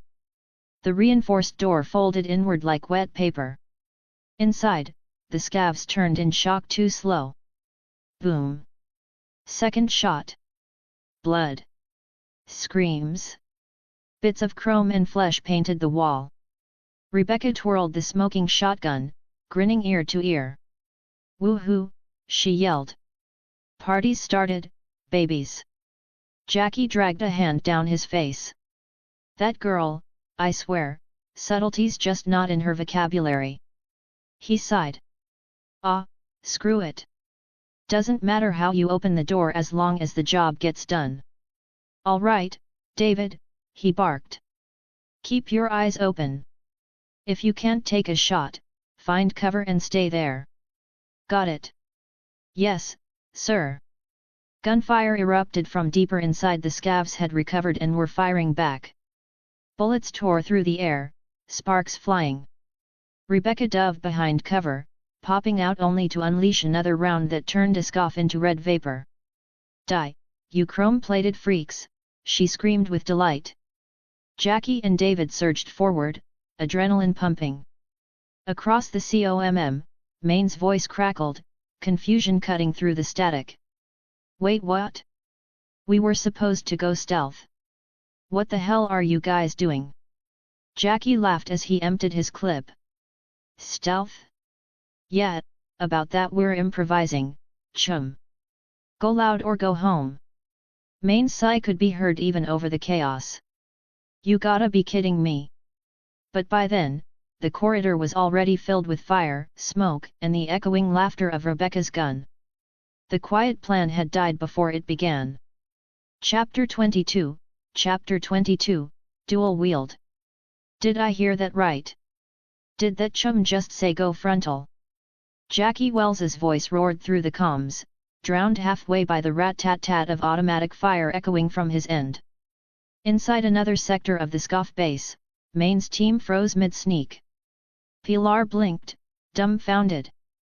Boss, tell me I'm hearing wrong. Jackie just said they're doing a head-on assault. Dorio groaned. Pilar, we're all on the same damn channel. No need for commentary, genius. Main clenched his teeth hard enough to make the cyber plates in his jaw creak. He'd always been the hot-headed one, but this time he was the calm one. Sandra Dorset wasn't just another gig. She was a trauma team platinum tier client corpos would ransom a city block for. And the only reason she was still alive after being taken by scavs was because she was valuable enough for them to keep breathing. You don't screw around with a job like that. And then within 10 damn minutes Jackie Wells and his crew had turned it into a war zone. Maine's temple twitched. Unbelievable. Actually, Kiwi's calm, silvery voice interrupted from her net-running rig. Jackie's chaos has drawn most of the scavs to the north side. Their sentries are thinning out over here. It's a very good opportunity. Maine took a deep breath. Then we take it. Everyone move. Let Wells handle the fireworks, we'll finish this clean. Front line, 15th floor. Thanks to Rebecca's door-opening method, subtlety had officially died a fiery death. The moment her Ironheart shotgun blew apart the encrypted metal door, the entire nest of scavs woke up screaming. The sound of boots, metal clanks, and the roar of machine guns filled the corridor like a storm of hellfire. And the scavs, they were no random punks. They were Night City's monsters in human skin. Organ harvesters. Torturers. Human traffickers. If you got caught by them and only lost a kidney, you'd thank every saint in the system. Most people didn't even get their bodies back. And yet, the scavs thrived because Night City needed its monsters. Corpo politics. NCPD bribes. Bureaucratic handoffs between divisions. Everyone pretended to hate them, but no one really wanted them gone. They were the city's dirty secret and its backbone. Gunfire tore through the hallway. The scavs laid down a relentless suppression barrage, every inch of wall and floor shredded by bullets. David! Don't just rush in! Jackie barked, yanking the kid back behind cover just as a burst of rounds tore through where David had been standing. When the gunfire paused for half a heartbeat, Jackie slapped him on the shoulder. Combat's got rhythm, hermano. We hit first, but if we don't wipe 'em all in that first wave, they'll come back angrier and twice as fast. He peeked from cover, scanning the angles. You dodge the storm, then you strike while they reload. That's rhythm. That's survival. David nodded fast, trying to absorb every word. Why yeah, got it. Good. Now once this next. Jackie didn't finish. Because that's when Neo moved. The scav's next volley came fast, bullets screaming through the air. And Neo stepped forward into it. Time's running out, he said. If we stay here, the client's dead. Rebecca, the door. On it. She didn't even hesitate. She trusted him too much to ask questions. The Ironheart roared again, boom. The steel door exploded into shards. The scavs on the other side froze mid-motion, brains struggling to process what just happened. They'd been pouring lead into that hallway for minutes and now the prey was opening doors? Then the firestorm began anew. Rat-tat-tat. Rat-tat-tat. An entire crossfire grid locked onto the breach, bullets screaming toward Neo like a wall of death. And he smiled. His right fist clenched. The air around him twisted. No sword style, grand tornado. He punched forward. The blow never touched metal. It didn't need to. The sheer pressure from his strike howled through the air, forming a cyclone of cutting wind that shredded every incoming bullet mid-flight. Gunfire dissolved into sparks. Before anyone could blink, twin flashes of steel sang in his hands. Shing! Shing! The twin blades hissed from their sheaths, catching the light of muzzle flashes like lightning caught between storms. Two-sword style, he whispered. Basic pierce and slash. Then he vanished. The world blurred. Neo moved faster than the scavs could react, faster than their optics could track. A ghost slipping through smoke. A wind carving through flesh. A dozen scavs froze where they stood, eyes wide, still trying to understand the strange gust that brushed past them. And then... thump! Thump! Thump. Heads began to fall. One by one. Blood spattered against flickering neon, painting the cracked walls of that nightmare building in violent crimson. Rebecca's grin widened as she leaned against the door frame, shotgun smoking. Holy shit! Jackie just blinked. Remind me never to piss this guy off. David could only stare. In Night City, cyberware was supposed to make you superhuman. But Neo-Oz proving something else. Chapter 23, Chapter 23, wiped out the Scavs. Sandra Dorset. The Scavs' specialty was turning people inside out. They didn't just kill, they emptied you. When they were in a good mood, they left scraps. When they weren't, not even your shadow survived. In Night City, there were plenty of people and gangs who wanted the Scavs wiped off the map. The Scavs knew it too. That's why they never stopped upgrading themselves. To keep their grip in this city of chrome and rot, to stay one step ahead of every rival merc, every NCPD raid, every vengeful fixer, they had done what they did best: become monsters in both body and soul. Full body chrome. Muscle fibers replaced with synthetic tension wires. Optic cams wired into their skulls. Internal reloaders, auto-aim arms, reinforced spines. Aside from those lunatics in Maelstrom, no one in Night City was more mechanized than the Scavs. Together, they were a pack of cybernetic predators, brutal, efficient, and far too hard to kill. So to end them quickly, there was only one strategy: go for the head. Neo stepped forward, blades in hand. Left hand, unnamed blade 1. Right hand, unnamed blade 2. His body leaned with the rhythm of the wind as he moved a twin blade dance faster than the human eye could follow. Every strike flashed once, clean and silent. Every target fell the same way, their necks parting neatly, their neural ports sliced smooth in half. No blood touched the blades. No need to wipe them. When Neo slid both swords back into their scabbards, the fight was already over. Behind him, 3 people stood frozen: Jackie Wells, David Martinez, and Rebecca. Their mouths hung open, stunned into silence. Jackie was the first to exhale. He'd been a merc his whole damn life, running with the Valentinos in Haywood, seen every kind of psycho and chrome junkie in the book, but even he had never seen something like this. Neo didn't move like a man. He moved like the ghost of a storm. David just stared, dumbstruck. His mind flashed back to that night, the night Neo saved him and his mother, Gloria. It had been too dark, too fast to see clearly. He only remembered the sound of steel, the blur of a single figure tearing apart an entire Maelstrom unit with one sword. Now he'd seen it. Not clearly, no one could follow that speed, but enough to know one thing. This man was a monster. Strong. Terrifyingly strong. Rebecca whistled, eyes wide and sparkling. Holy frag, V, that was insane. She bounced up to him, shotgun slung over her shoulder, grin ear to ear. I was wondering why you don't use guns, or chrome, or anything, really. Guess I know now. You don't need em. Neo gave a faint smile. He appreciated the praise, but now wasn't the time to enjoy it. Jackie. David. Move, he said, voice sharp as steel. A shadow flickered at the far door. Before the scoff inside could blink, Neo was already in front of him. The blade shimmered once. SHHK. A thin red line appeared across the man's neck. His head slid off like a loose part.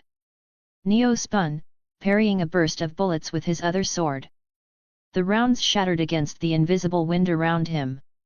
Then he stepped in close. 2 blades. 2 cuts. 2 corpses. The rest of the Scavs finally realized what kind of nightmare they were facing. Fire! Fire! Kill him! Gunfire erupted, deafening and desperate. Neo's right fist clenched. The air warped around it.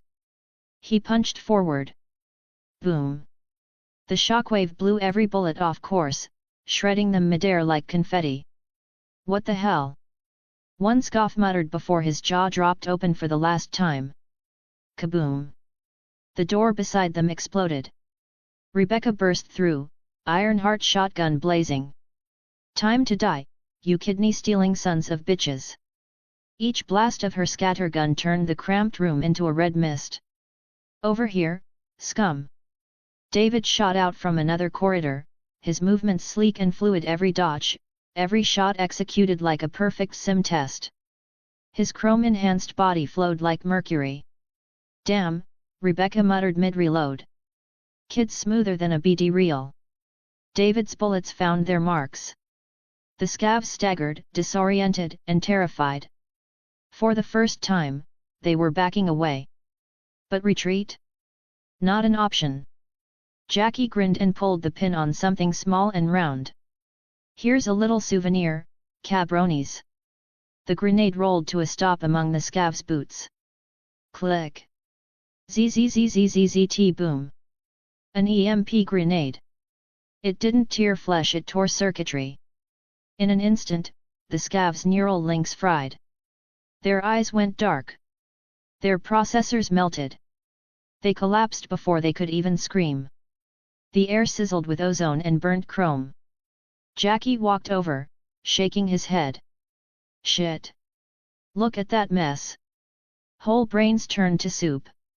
Neo sheathed his blades, eyes sweeping the room. Everyone okay?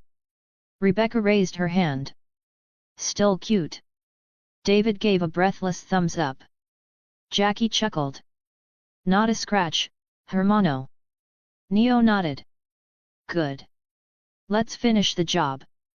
They stepped through the final door into a small, dim bathroom. The cold hit first. Then the sight. Two figures lay submerged in a bathtub filled with ice. One was already gone. The other barely alive. Sandra Dorset. Her vitals flickered weakly on the HUD feed.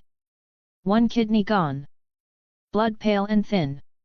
Her body trembled, fighting a losing battle. Jackie froze, face hardening. Mal did a see. He whispered. He'd seen death, lived with it, but this? This wasn't killing. This was cruelty. The scavs had taken her organs and then dumped her into freezing ice water to keep her body fresh while she died slowly. Jackie's fists tightened until his knuckles cracked. You sick, gutless bastards. Neo knelt beside the tub, checking her pulse. She's alive. Barely. He turned to Rebecca. Call it in. Trauma team priority. Code Platinum. Rebecca nodded, her grin gone, replaced with grim focus. The faint hum of the ice bath filled the silence until a mechanical shriek echoed from deeper inside the building. Another scoff. No, more than one. The air buzzed with static and rage. Neo rose slowly, eyes narrowing. The job wasn't over yet. Chapter 24, Chapter 24, Rebecca, you're fucking awesome. Damn. Jackie Wells spat, gripping the doorframe of the bathroom. I've seen corpses before, hell, I've made plenty. But this is just sick. He looked down, bile rising in his throat. Shouldn't have used an EMP back there. Should have tossed a real frag and blown those scoff bastards to pieces. He couldn't even bring himself to step further inside.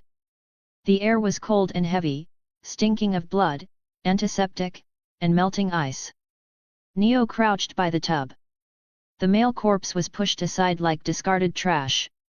Then he lifted Sandra Dorset from the freezing water, her skin pale as porcelain. David, Neo said quietly, are you afraid? I'm not. David blurted, though the tremor in his voice betrayed him. Still, when Neo turned to face him, eyes calm and steady, David forced his legs to move and knelt beside him. Just tell me what to do, sir. I don't have a neural port. No interface cables, Neo replied. Use your data jack. Plug into her neural spine now. David hesitated for half a second, then unspooled his wrist line and slotted it into the port on Sandra's neck. A voice crackled over the COMM, cold and precise. "This is Kiwi," came the reply. "Stay calm, David. Even if she survives, she won't remember any of this. Your contact with her won't matter. Just keep the link stable. We need her biometric feed steady." The holographic readout flickered to lifelines of data pulsing in faint blue. Sandra's biometrics stabilized, and a moment later, the full info feed projected before the team. Name: Sandra Dorset. Age: 29. Blood type: Abrid Plus. Serial: NC570442. Trauma Team membership: Platinum Tier. The words hung in the air like a grenade about to go off. A Platinum Tier Trauma Team member. That meant corporate money, corpo ties, the kind that made people disappear for asking questions. Jackie whistled low. "Well, shit. Guess the scavs bit off more than they could chew." Heavy boots clanked on tile. Maine's crew had arrived late, but not too late. "What's the situation?" Maine asked, stopping at the doorway beside Jackie. Jackie didn't move, eyes still fixed on the bloody tub. "See for yourself, chum. She's a Trauma Team Platinum. The scavs ripped out her kidney and dumped her in ice like a fraggin' experiment. There's another body too. Male. Older. Looks like he didn't make it." Maine's face darkened. "Oh shit. Even for a man built like a tank, that sight made his stomach churn." He muttered a curse, rubbing his temple. "Dorio, Pilar perimeter. I don't wanna see either of you in here." Dorio was already halfway out the door. "Gladly." Pilar pouted. "Hey, I'm not scared, I just... out. Now. Right, going." The air in the bathroom seemed colder after they left. Kiwi's voice returned, crisp and clinical. "A Platinum membership means Trauma Team will respond to the slightest biomonitor disruption. The scavs must have jammed her signal, maybe through firmware corruption or a neural virus. Less talk, more fixin'." Jackie barked from the door. "We're standing in a room full of hooks, knives, and half-melted people, Kiwi. Let's skip the TED Talk." Ignoring him, Kiwi continued, "David, check her port. There should be a small chip embedded near the base. Pull it out. That should reset the beacon." "Copy." David leaned in, hands trembling slightly, and found it a dull silver chip blinking faintly red. He yanked it free. Instantly, a soft synthetic voice filled the room. "Biometric reconnect, welcome back, Sandra. If conscious, please assume recovery position. Trauma Team Rapid Response Dispatch initiated. ETA, 180 seconds. 3 minutes, David said, glancing toward Neo. "They'll be here in 3 minutes. What do we do?" Everyone turned to Neo, even Jackie, even Maine. Neo's answer was calm, decisive. "We're done here. We don't need to meet them." He turned to each in turn. "David, take her to the balcony. Jackie, call Wakako. Tell her the job's complete and to prep payment immediately. Maine, pull your crew out, erase every trace. No data left behind." Orders dropped like lead, and everyone moved without question. David carefully lifted Sandra, her weight unnaturally light, and carried her toward the balcony. Jackie was already tapping his hollow COMM, cursing softly as he negotiated with their fixer. Maine was barking orders through his earpiece to Dorio and Kiwi. "Jackie," Neo called. "Give me the injector." Jackie tossed it without hesitation.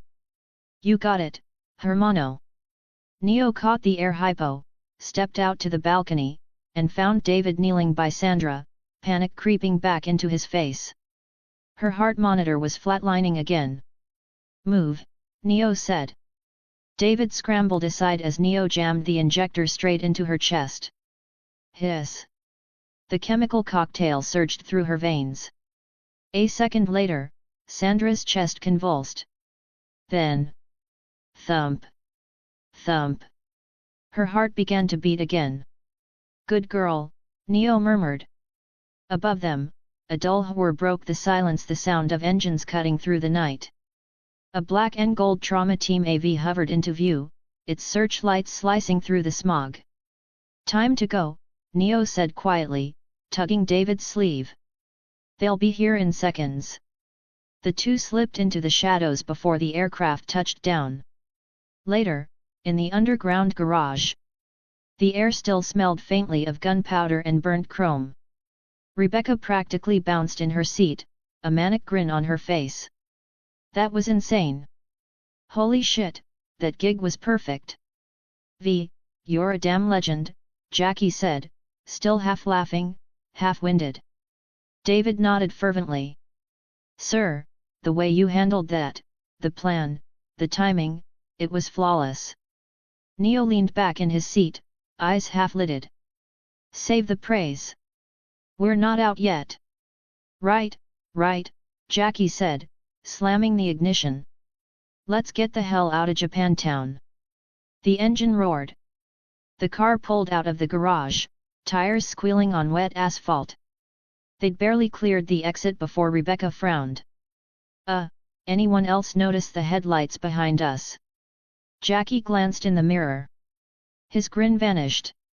Shit. 3 cars. Blacked out windows. Corporate-grade armor. The side windows dropped, revealing gun barrels. Son of a, Jackie hissed. Rat-tat-tat-tat. The chase began. Chapter 25, A Friend Request from Evelyn Parker. Beneath the neon glow, Night City pulsed with its usual beauty, shimmering colors, flickering lights, and the illusion of peace.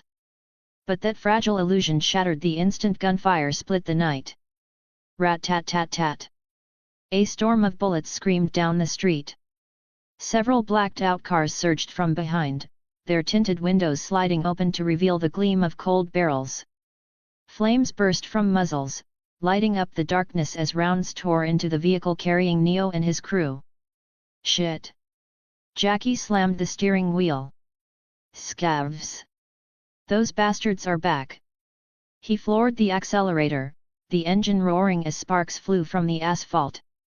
Behind them, the scoff convoy surged faster, their headlights slicing through the smog like the eyes of predators closing in. Can't shake 'em! Jackie growled, checking the mirror. These chrome junkies stick worse than a bad implant. Rebecca leaned out the side window, Ironheart shotgun already humming with heat. You picked the wrong damn car to chase, assholes. The next second, the night exploded again, this time with Rebecca's boomstick answering fire. Her scatter rounds roared down the highway, punching holes in the scoff car at the rear. David wasn't far behind.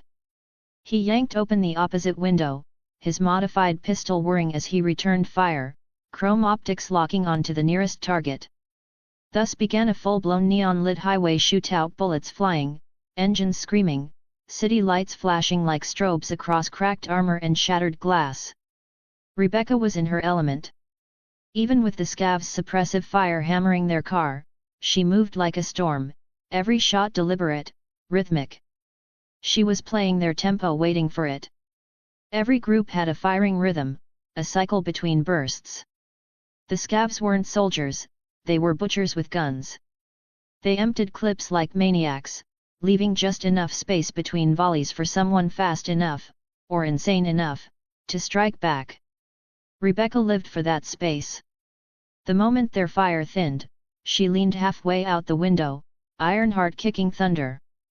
The nearest scoff car's windshield shattered, spraying sparks and smoke. Jackie cursed again, jerking the wheel as bullets ripped past. Through it all, Neo sat perfectly calm. He hadn't flinched once. Jackie couldn't help but stare. V, we're literally being lit up like a Christmas tree, and you're sitting there like you're on a damn joyride. Neo's tone was calm, steady, almost lazy. So what? They're chasing us, but Jackie, haven't you noticed? He gestured subtly toward the back. Rebecca and David are already holding them off. Sometimes, you just need to trust your crew. Jackie blinked, then laughed, short and surprised. "Ha! Guess you're right." And damn it, Neo was right. The moment he stopped panicking and really looked, he saw it, the scavs weren't gaining any ground. Rebecca's counterfire and David's precision bursts were locking them down completely. "All right, Hermano," Jackie said with a grin. "I get it now." Neo nodded once. "Then keep driving." In the back seat, Rebecca flashed a toothy grin, shouting over the gunfire. "Hey, rookie! You hear what V said?" David ducked as a bullet whizzed past his head. "What did he say, Rebecca?" Rebecca racked the shotgun, laughter bubbling in her throat. "He said let's blow these chrome freak bastards straight to hell." David's eyes gleamed. "Yes, ma'am." Neo's words had settled in both of them. "Trust your crew. Know your strengths. Cover each other's backs." Rebecca believed in that. She lived for it. She grinned wildly and hit her comms. "Oi! Dead bro! Your baby sister's got scavs on her tail. Get your ass over here." On another street, a heavily modified quadra cut through traffic like a beast unleashed. Pila's voice exploded through the comms, half fury, half panic. "What? Those scoff bastards are chasing my baby sister." His foot slammed down, and the car screamed into a hard turn, neon lights blurring past as they gunned it toward Rebecca's GPS ping. In the back seat, Maine's eyes snapped open, fury lighting up his face. Dorio beside him cracked her knuckles. "Someone's touching my crew." Maine growled. "They're already dead." The scavs had no idea the noose was already tightening. They were so consumed with rage, so intent on payback, they didn't notice death approaching from behind. From the darkness, Pila's car burst into view. Thunk thunk boom. Maine leaned out the window, his massive arm locked into the grenade launcher socket. A cascade of fiery explosions ripped through the rear of the scoff convoy. 2 vehicles went up in a storm of orange fire, chrome and flesh flying skyward. "Hell yeah!" Pilar whooped from the driver's seat. Up front, Jackie slammed the brakes, tires screaming. Neo's group car skidded sideways to a stop. Doors flew open. Rebecca leaped out, iron heart blazing. David followed, every servo in his limbs pushing to full output, his movements fast enough to blur. Even Jackie joined in, finally making good on his earlier promise, pulling a real grenade this time, not the EMP kind. "Try dodging this, Pendejos," he roared, tossing it into the nearest scoff car. The explosion tore through the street. Caught between Maine's barrage from behind and Neo's crew up front, the scavs didn't stand a chance. The firefight lasted barely a minute. When the smoke cleared, the road was littered with burning vehicles and broken chrome. Every scoff who'd come for revenge lay in twisted heaps of metal and flesh. Total annihilation. Rebecca laughed, resting her shotgun on her shoulder. "Now that's how you make roadkill." Jackie whistled, shaking his head. "Damn, that felt good." Maine's voice came through the commu. "Good, Pequeña." Rebecca smirked. "Better than good." Before the NCPD's sirens could cut through the night, the 2 crews worked fast scavenging what was left. Chrome limbs, implants, weapon mods stripped clean, packed up, loaded into trunks. Jackie snorted. "Can't let good cyberware go to waste, hey." Rebecca winked. "Hey, scavs taught us something useful. Waste not, want not." Neo just looked up at the smog-choked sky, neon reflecting in his eyes. "Let's go. Before the city wakes up." Later that night, Watson District. Neo's apartment was quiet. He hadn't gone with Jackie to settle the loot split with Maine's crew. Numbers bored him. Counting chrome and arguing over eddies wasn't his thing. He showered, changed into clean clothes, and sank into his couch. The TV flickered to life, playing the Night City Nightline. Same as always, a cheerful host listing out the body count like weather stats. How many gang shootouts since sundown, how many corpos executed by their rivals, how many citizens just vanished. Neo barely listened. The noise was just background hum like the hum of neon outside the window. Then, beep, beep. A message pinged onto his HUD. You have a new friend request. From, Evelyn Parker. Neo's brows lifted slightly.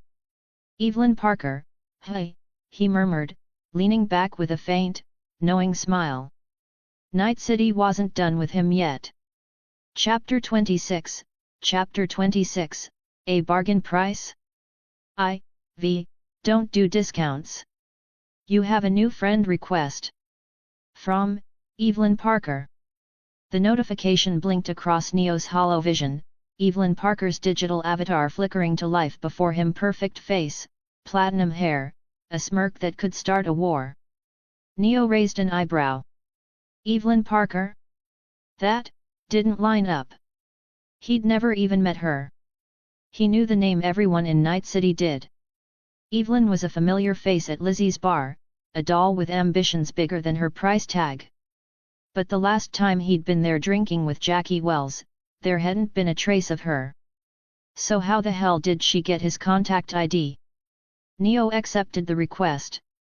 The moment he did, his hollow interface buzzed with an incoming call. Her voice was smooth like silk. Good evening, Mr. V. I'm Evelyn Parker. I'm at Lizzie's right now. Thought I'd invite you over for a drink unless, of course, you're the kind of man who only drinks alone. Neo leaned back in his chair, a small smirk touching his lips. Words can lie, Ms. Parker. Drinks shouldn't. I don't share a glass with strangers. So tell me, how'd you get my number? Evelyn's tone didn't waver for a second. From Wakako. Ah. Of course. I knew you'd ask, she added lightly. Wakako's quite the fixer, isn't she? In Night City, there's nothing she won't sell for the right price. Neo chuckled, low and cold. Didn't think my contact ID was worth selling. Guess I'm trending now. Evelyn's laughter chimed like glass. You are, Mr. V. A talent like yours doesn't go unnoticed. 1 gig in this city and already you're all anyone's talking about. All scavs wiped out. A trauma team platinum tier client rescued. That kind of story travels fast. Neo's voice remained steady. Then you should also know it wasn't just me. It was teamwork. We did it together. Jackie Wells, Maine's crew. Evelyn's tone softened, the faintest tease curling through her words. I know them. Jackie's been around the block. Maine's team is reliable, but not exceptional. With their loadout, they couldn't have pulled off that rescue cleanly. That's why I'm calling you, Mr. V. Her words were a test. A hook, perfectly baited. Neo sighed softly. So that's how it is. You're not wasting time, Ms. Parker, he said. Fine. Order me a rum. On the rocks. I'll be there in 10. Lizzie's bar. By the time Neo arrived, the place was in full swing, music thrumming through the walls, strobes flashing like lightning across sweat-slick skin. Neon dripped from every surface, turning shadows into living color. V. Hey there, good to see you. 2 bouncers by the door, both familiar faces from before, greeted him with bright smiles. Evening, Neo replied evenly. Just you tonight, one of them asked, leaning forward with a grin. No Jackie? That guy's always good for a show. He's busy. I'll catch up later. Neo gave a small nod and stepped inside, the women's eyes following him until the darkness swallowed his figure. The bass hit like a pulse straight to the chest. The dance floor was alive, bodies moving, lights bleeding together in pink, violet, and electric blue. Neo didn't bother looking around. He already knew she'd find him first. He reached the bar, leaned against the counter, and waited. The bartender, Mateo, strolled over with a grin. What'll it be, chum? Something smooth? Or something that burns? Neo shook his head. The one who called me here already ordered. Oh. Mateo raised an eyebrow. That's a first. Thought you might be new. With that clean face and no chrome, you don't exactly scream Night City regular. Neo smirked but didn't respond. He was used to that reaction, no chrome, no edge, they said. Yet, somehow, everyone remembered him. Before Mateo could pry further, a honeyed voice drifted from behind. Mateo, you can go. He's mine. Evelyn Parker stepped into view, moving like she owned the air around her. Every curve, every glance, choreographed dangerous by design. Her perfume hit first, subtle and intoxicating, followed by the faint gleam of sapphire beneath her collarbone, a subdermal implant pulsing in rhythm with the music. Mr. V, she purred, sliding gracefully onto the seat beside him. Finally, we meet. Neo looked her over like a merc evaluating a client. She extended a hand. Evelyn Parker. He took it, brief and firm. V. Straight to business, hey, she said, that sly smile never fading. Neo lifted the glass she'd ordered. Rum with ice, just as promised, and took a sip. Always. Let's talk. Evelyn tilted her head, intrigued. Here? Not in a booth? I expected you'd want privacy. Neo downed the rest of the glass and set it aside. Privacy's an illusion, Parker. Especially here. I don't care who you work for, or who's watching. What matters is the job, and the pay. For a moment, she just looked at him, that trademark confidence faltering ever so slightly. Then she laughed softly. No wonder you've already made a name for yourself. Jackie and Maine get the credit on paper, but the chatter on the streets? It's all about you. You're different, V. Not just skilled, deliberate and detached. That's rare. Neo smiled faintly. Flattery's good for business, but I prefer numbers. He leaned closer, voice low, unshaken. Whatever the job is, I'll take it. But here's how I work. No tabs. No discounts. No, we'll settle later. One price, one deal. I name it, you accept it or you walk. That's it. Evelyn blinked, then let out a slow, amused breath. You don't leave much room for negotiation. Negotiation wastes time. You came through Wakako for a reason. That means you've already decided I'm the one you need. Which means the leverage, Neo said, setting the empty glass down, is mine. Her lips curved into a slow, dangerous smile. I like you, V. Neo's eyes glinted under the neon light. You're supposed to. Chapter 27, Cyberpsycho, Military-Grade Sandevistan. Evelyn Parker had met her fair share of mercs, loud, cocky, desperate ones who strutted around Lizzie's bar claiming to be legends in the making. But V wasn't just confident. He was audacious. One price, he'd said. My price. You agree or you walk.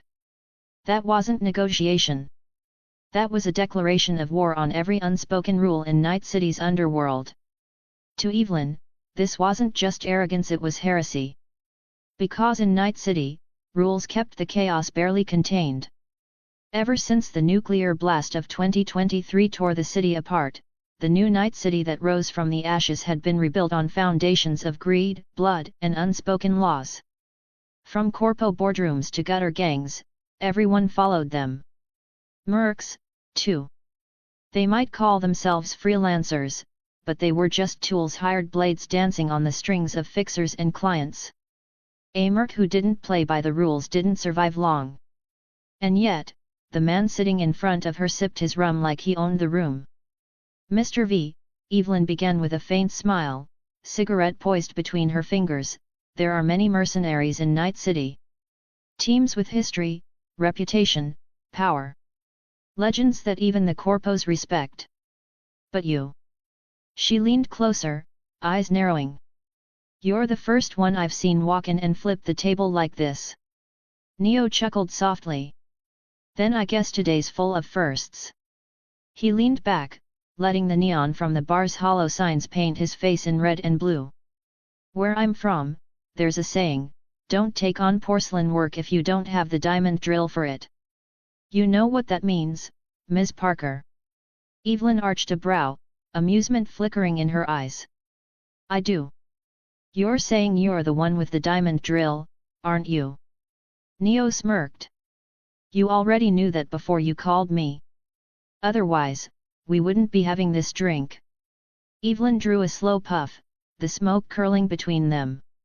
So you really believe you're on another level from every other merc in this city? Neo didn't mind the smoke. But he did mind what it meant.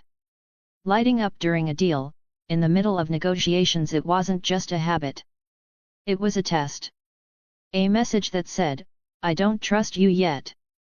Neo smiled faintly. Then let me make it easier for you to decide whether you should. He set the empty glass down with a quiet click. Night City's full of mercs who've pissed off Arezaka, he said calmly. Plenty of them got cocky, picked a fight, and wound up as stains on corpo carpet. He leaned in just enough that Evelyn felt the weight of his gaze. But only ones willing to walk into Konpeki Plaza itself and steal the relic. The name hit like a gunshot. Evelyn froze, her cigarette slipped from her lips, falling to the floor in a tiny hiss of smoke. You. Her voice trembled. How do you know that? He arched an eyebrow. Can we at least have a conversation with a little more depth, Ms. Parker? Evelyn stared at him like he'd just pulled her entire plan out of her head and laid it bare on the table. He wasn't bluffing. She could feel it. The calm in his tone wasn't arrogance, it was certainty. Neo didn't just know about the relic job. He knew everything. And that terrified her. She broke the silence first. All right, she said finally, exhaling sharply. We'll do it your way. One price. Name it. Neo held up 2 fingers. Evelyn frowned. 20,000 eddies? That's doable. Multiply it by 10. The color drained from her face. 200,000. She almost shouted, then clamped a hand over her mouth, glancing around. Even in Lizzie's, that number would make people turn heads. Do you even realize what you're asking for? She hissed. 200,000 eddies could buy half a new body in Watson. Exactly, Neo said, voice smooth as glass. And if I don't take your job, I'll still make that much before the month's out. The real question is who else in this city would dare take this one? He leaned back, expression calm but eyes sharp. Unless, of course, you'd rather ask Arezaka if they'll sell you the relic. Maybe they'll give you a discount. Evelyn was silent. The pulse of the bar, the beat of synth music, all faded behind the pounding of her heart. He had her cornered and they both knew it. Finally, she gritted her teeth and spat out the words. Fine. I'll pay your price. Neo nodded slightly, satisfied. But Evelyn wasn't done yet. However, she said, regaining her composure, before I hand you something that expensive, I want proof. A test run. She flicked her hand toward one of the bar's floating hollow screens. The blue holographic light shifted to reveal the Night City Nightline, playing the latest broadcast. Reports indicate another cyberpsycho incident late last night. Victims include 6 civilians and an entire NCPD response unit. The suspect remains at large. On screen was a grainy image of a man's face, his eyes glowing faintly red, veins crawling with cybernetic overstimulation. Name, James Norris. Augmentations, military-grade Sandevistan. Neo froze for a heartbeat. James Norris? That was the same psycho from the Edgerunners 2076 timeline. The one who went berserk at the very start. He was still alive? Evelyn's voice cut through his thoughts. That's him. James Norris. He's tearing through half the NCPD as we speak. What I want from you. Her manicured finger tapped the hologram, zooming in on the implant visible along Norris's spine. Is that his Sandevistan? Military grade. Untouched. Neo's gaze hardened. You're serious? As a bullet to the brain. She smiled sweetly. So, tell me, V, what's your price this time?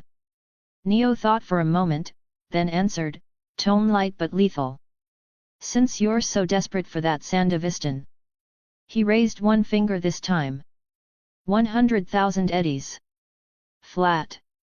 I'll carve it out of the psycho myself. Evelyn stared at him, her smile fading into something between awe and disbelief.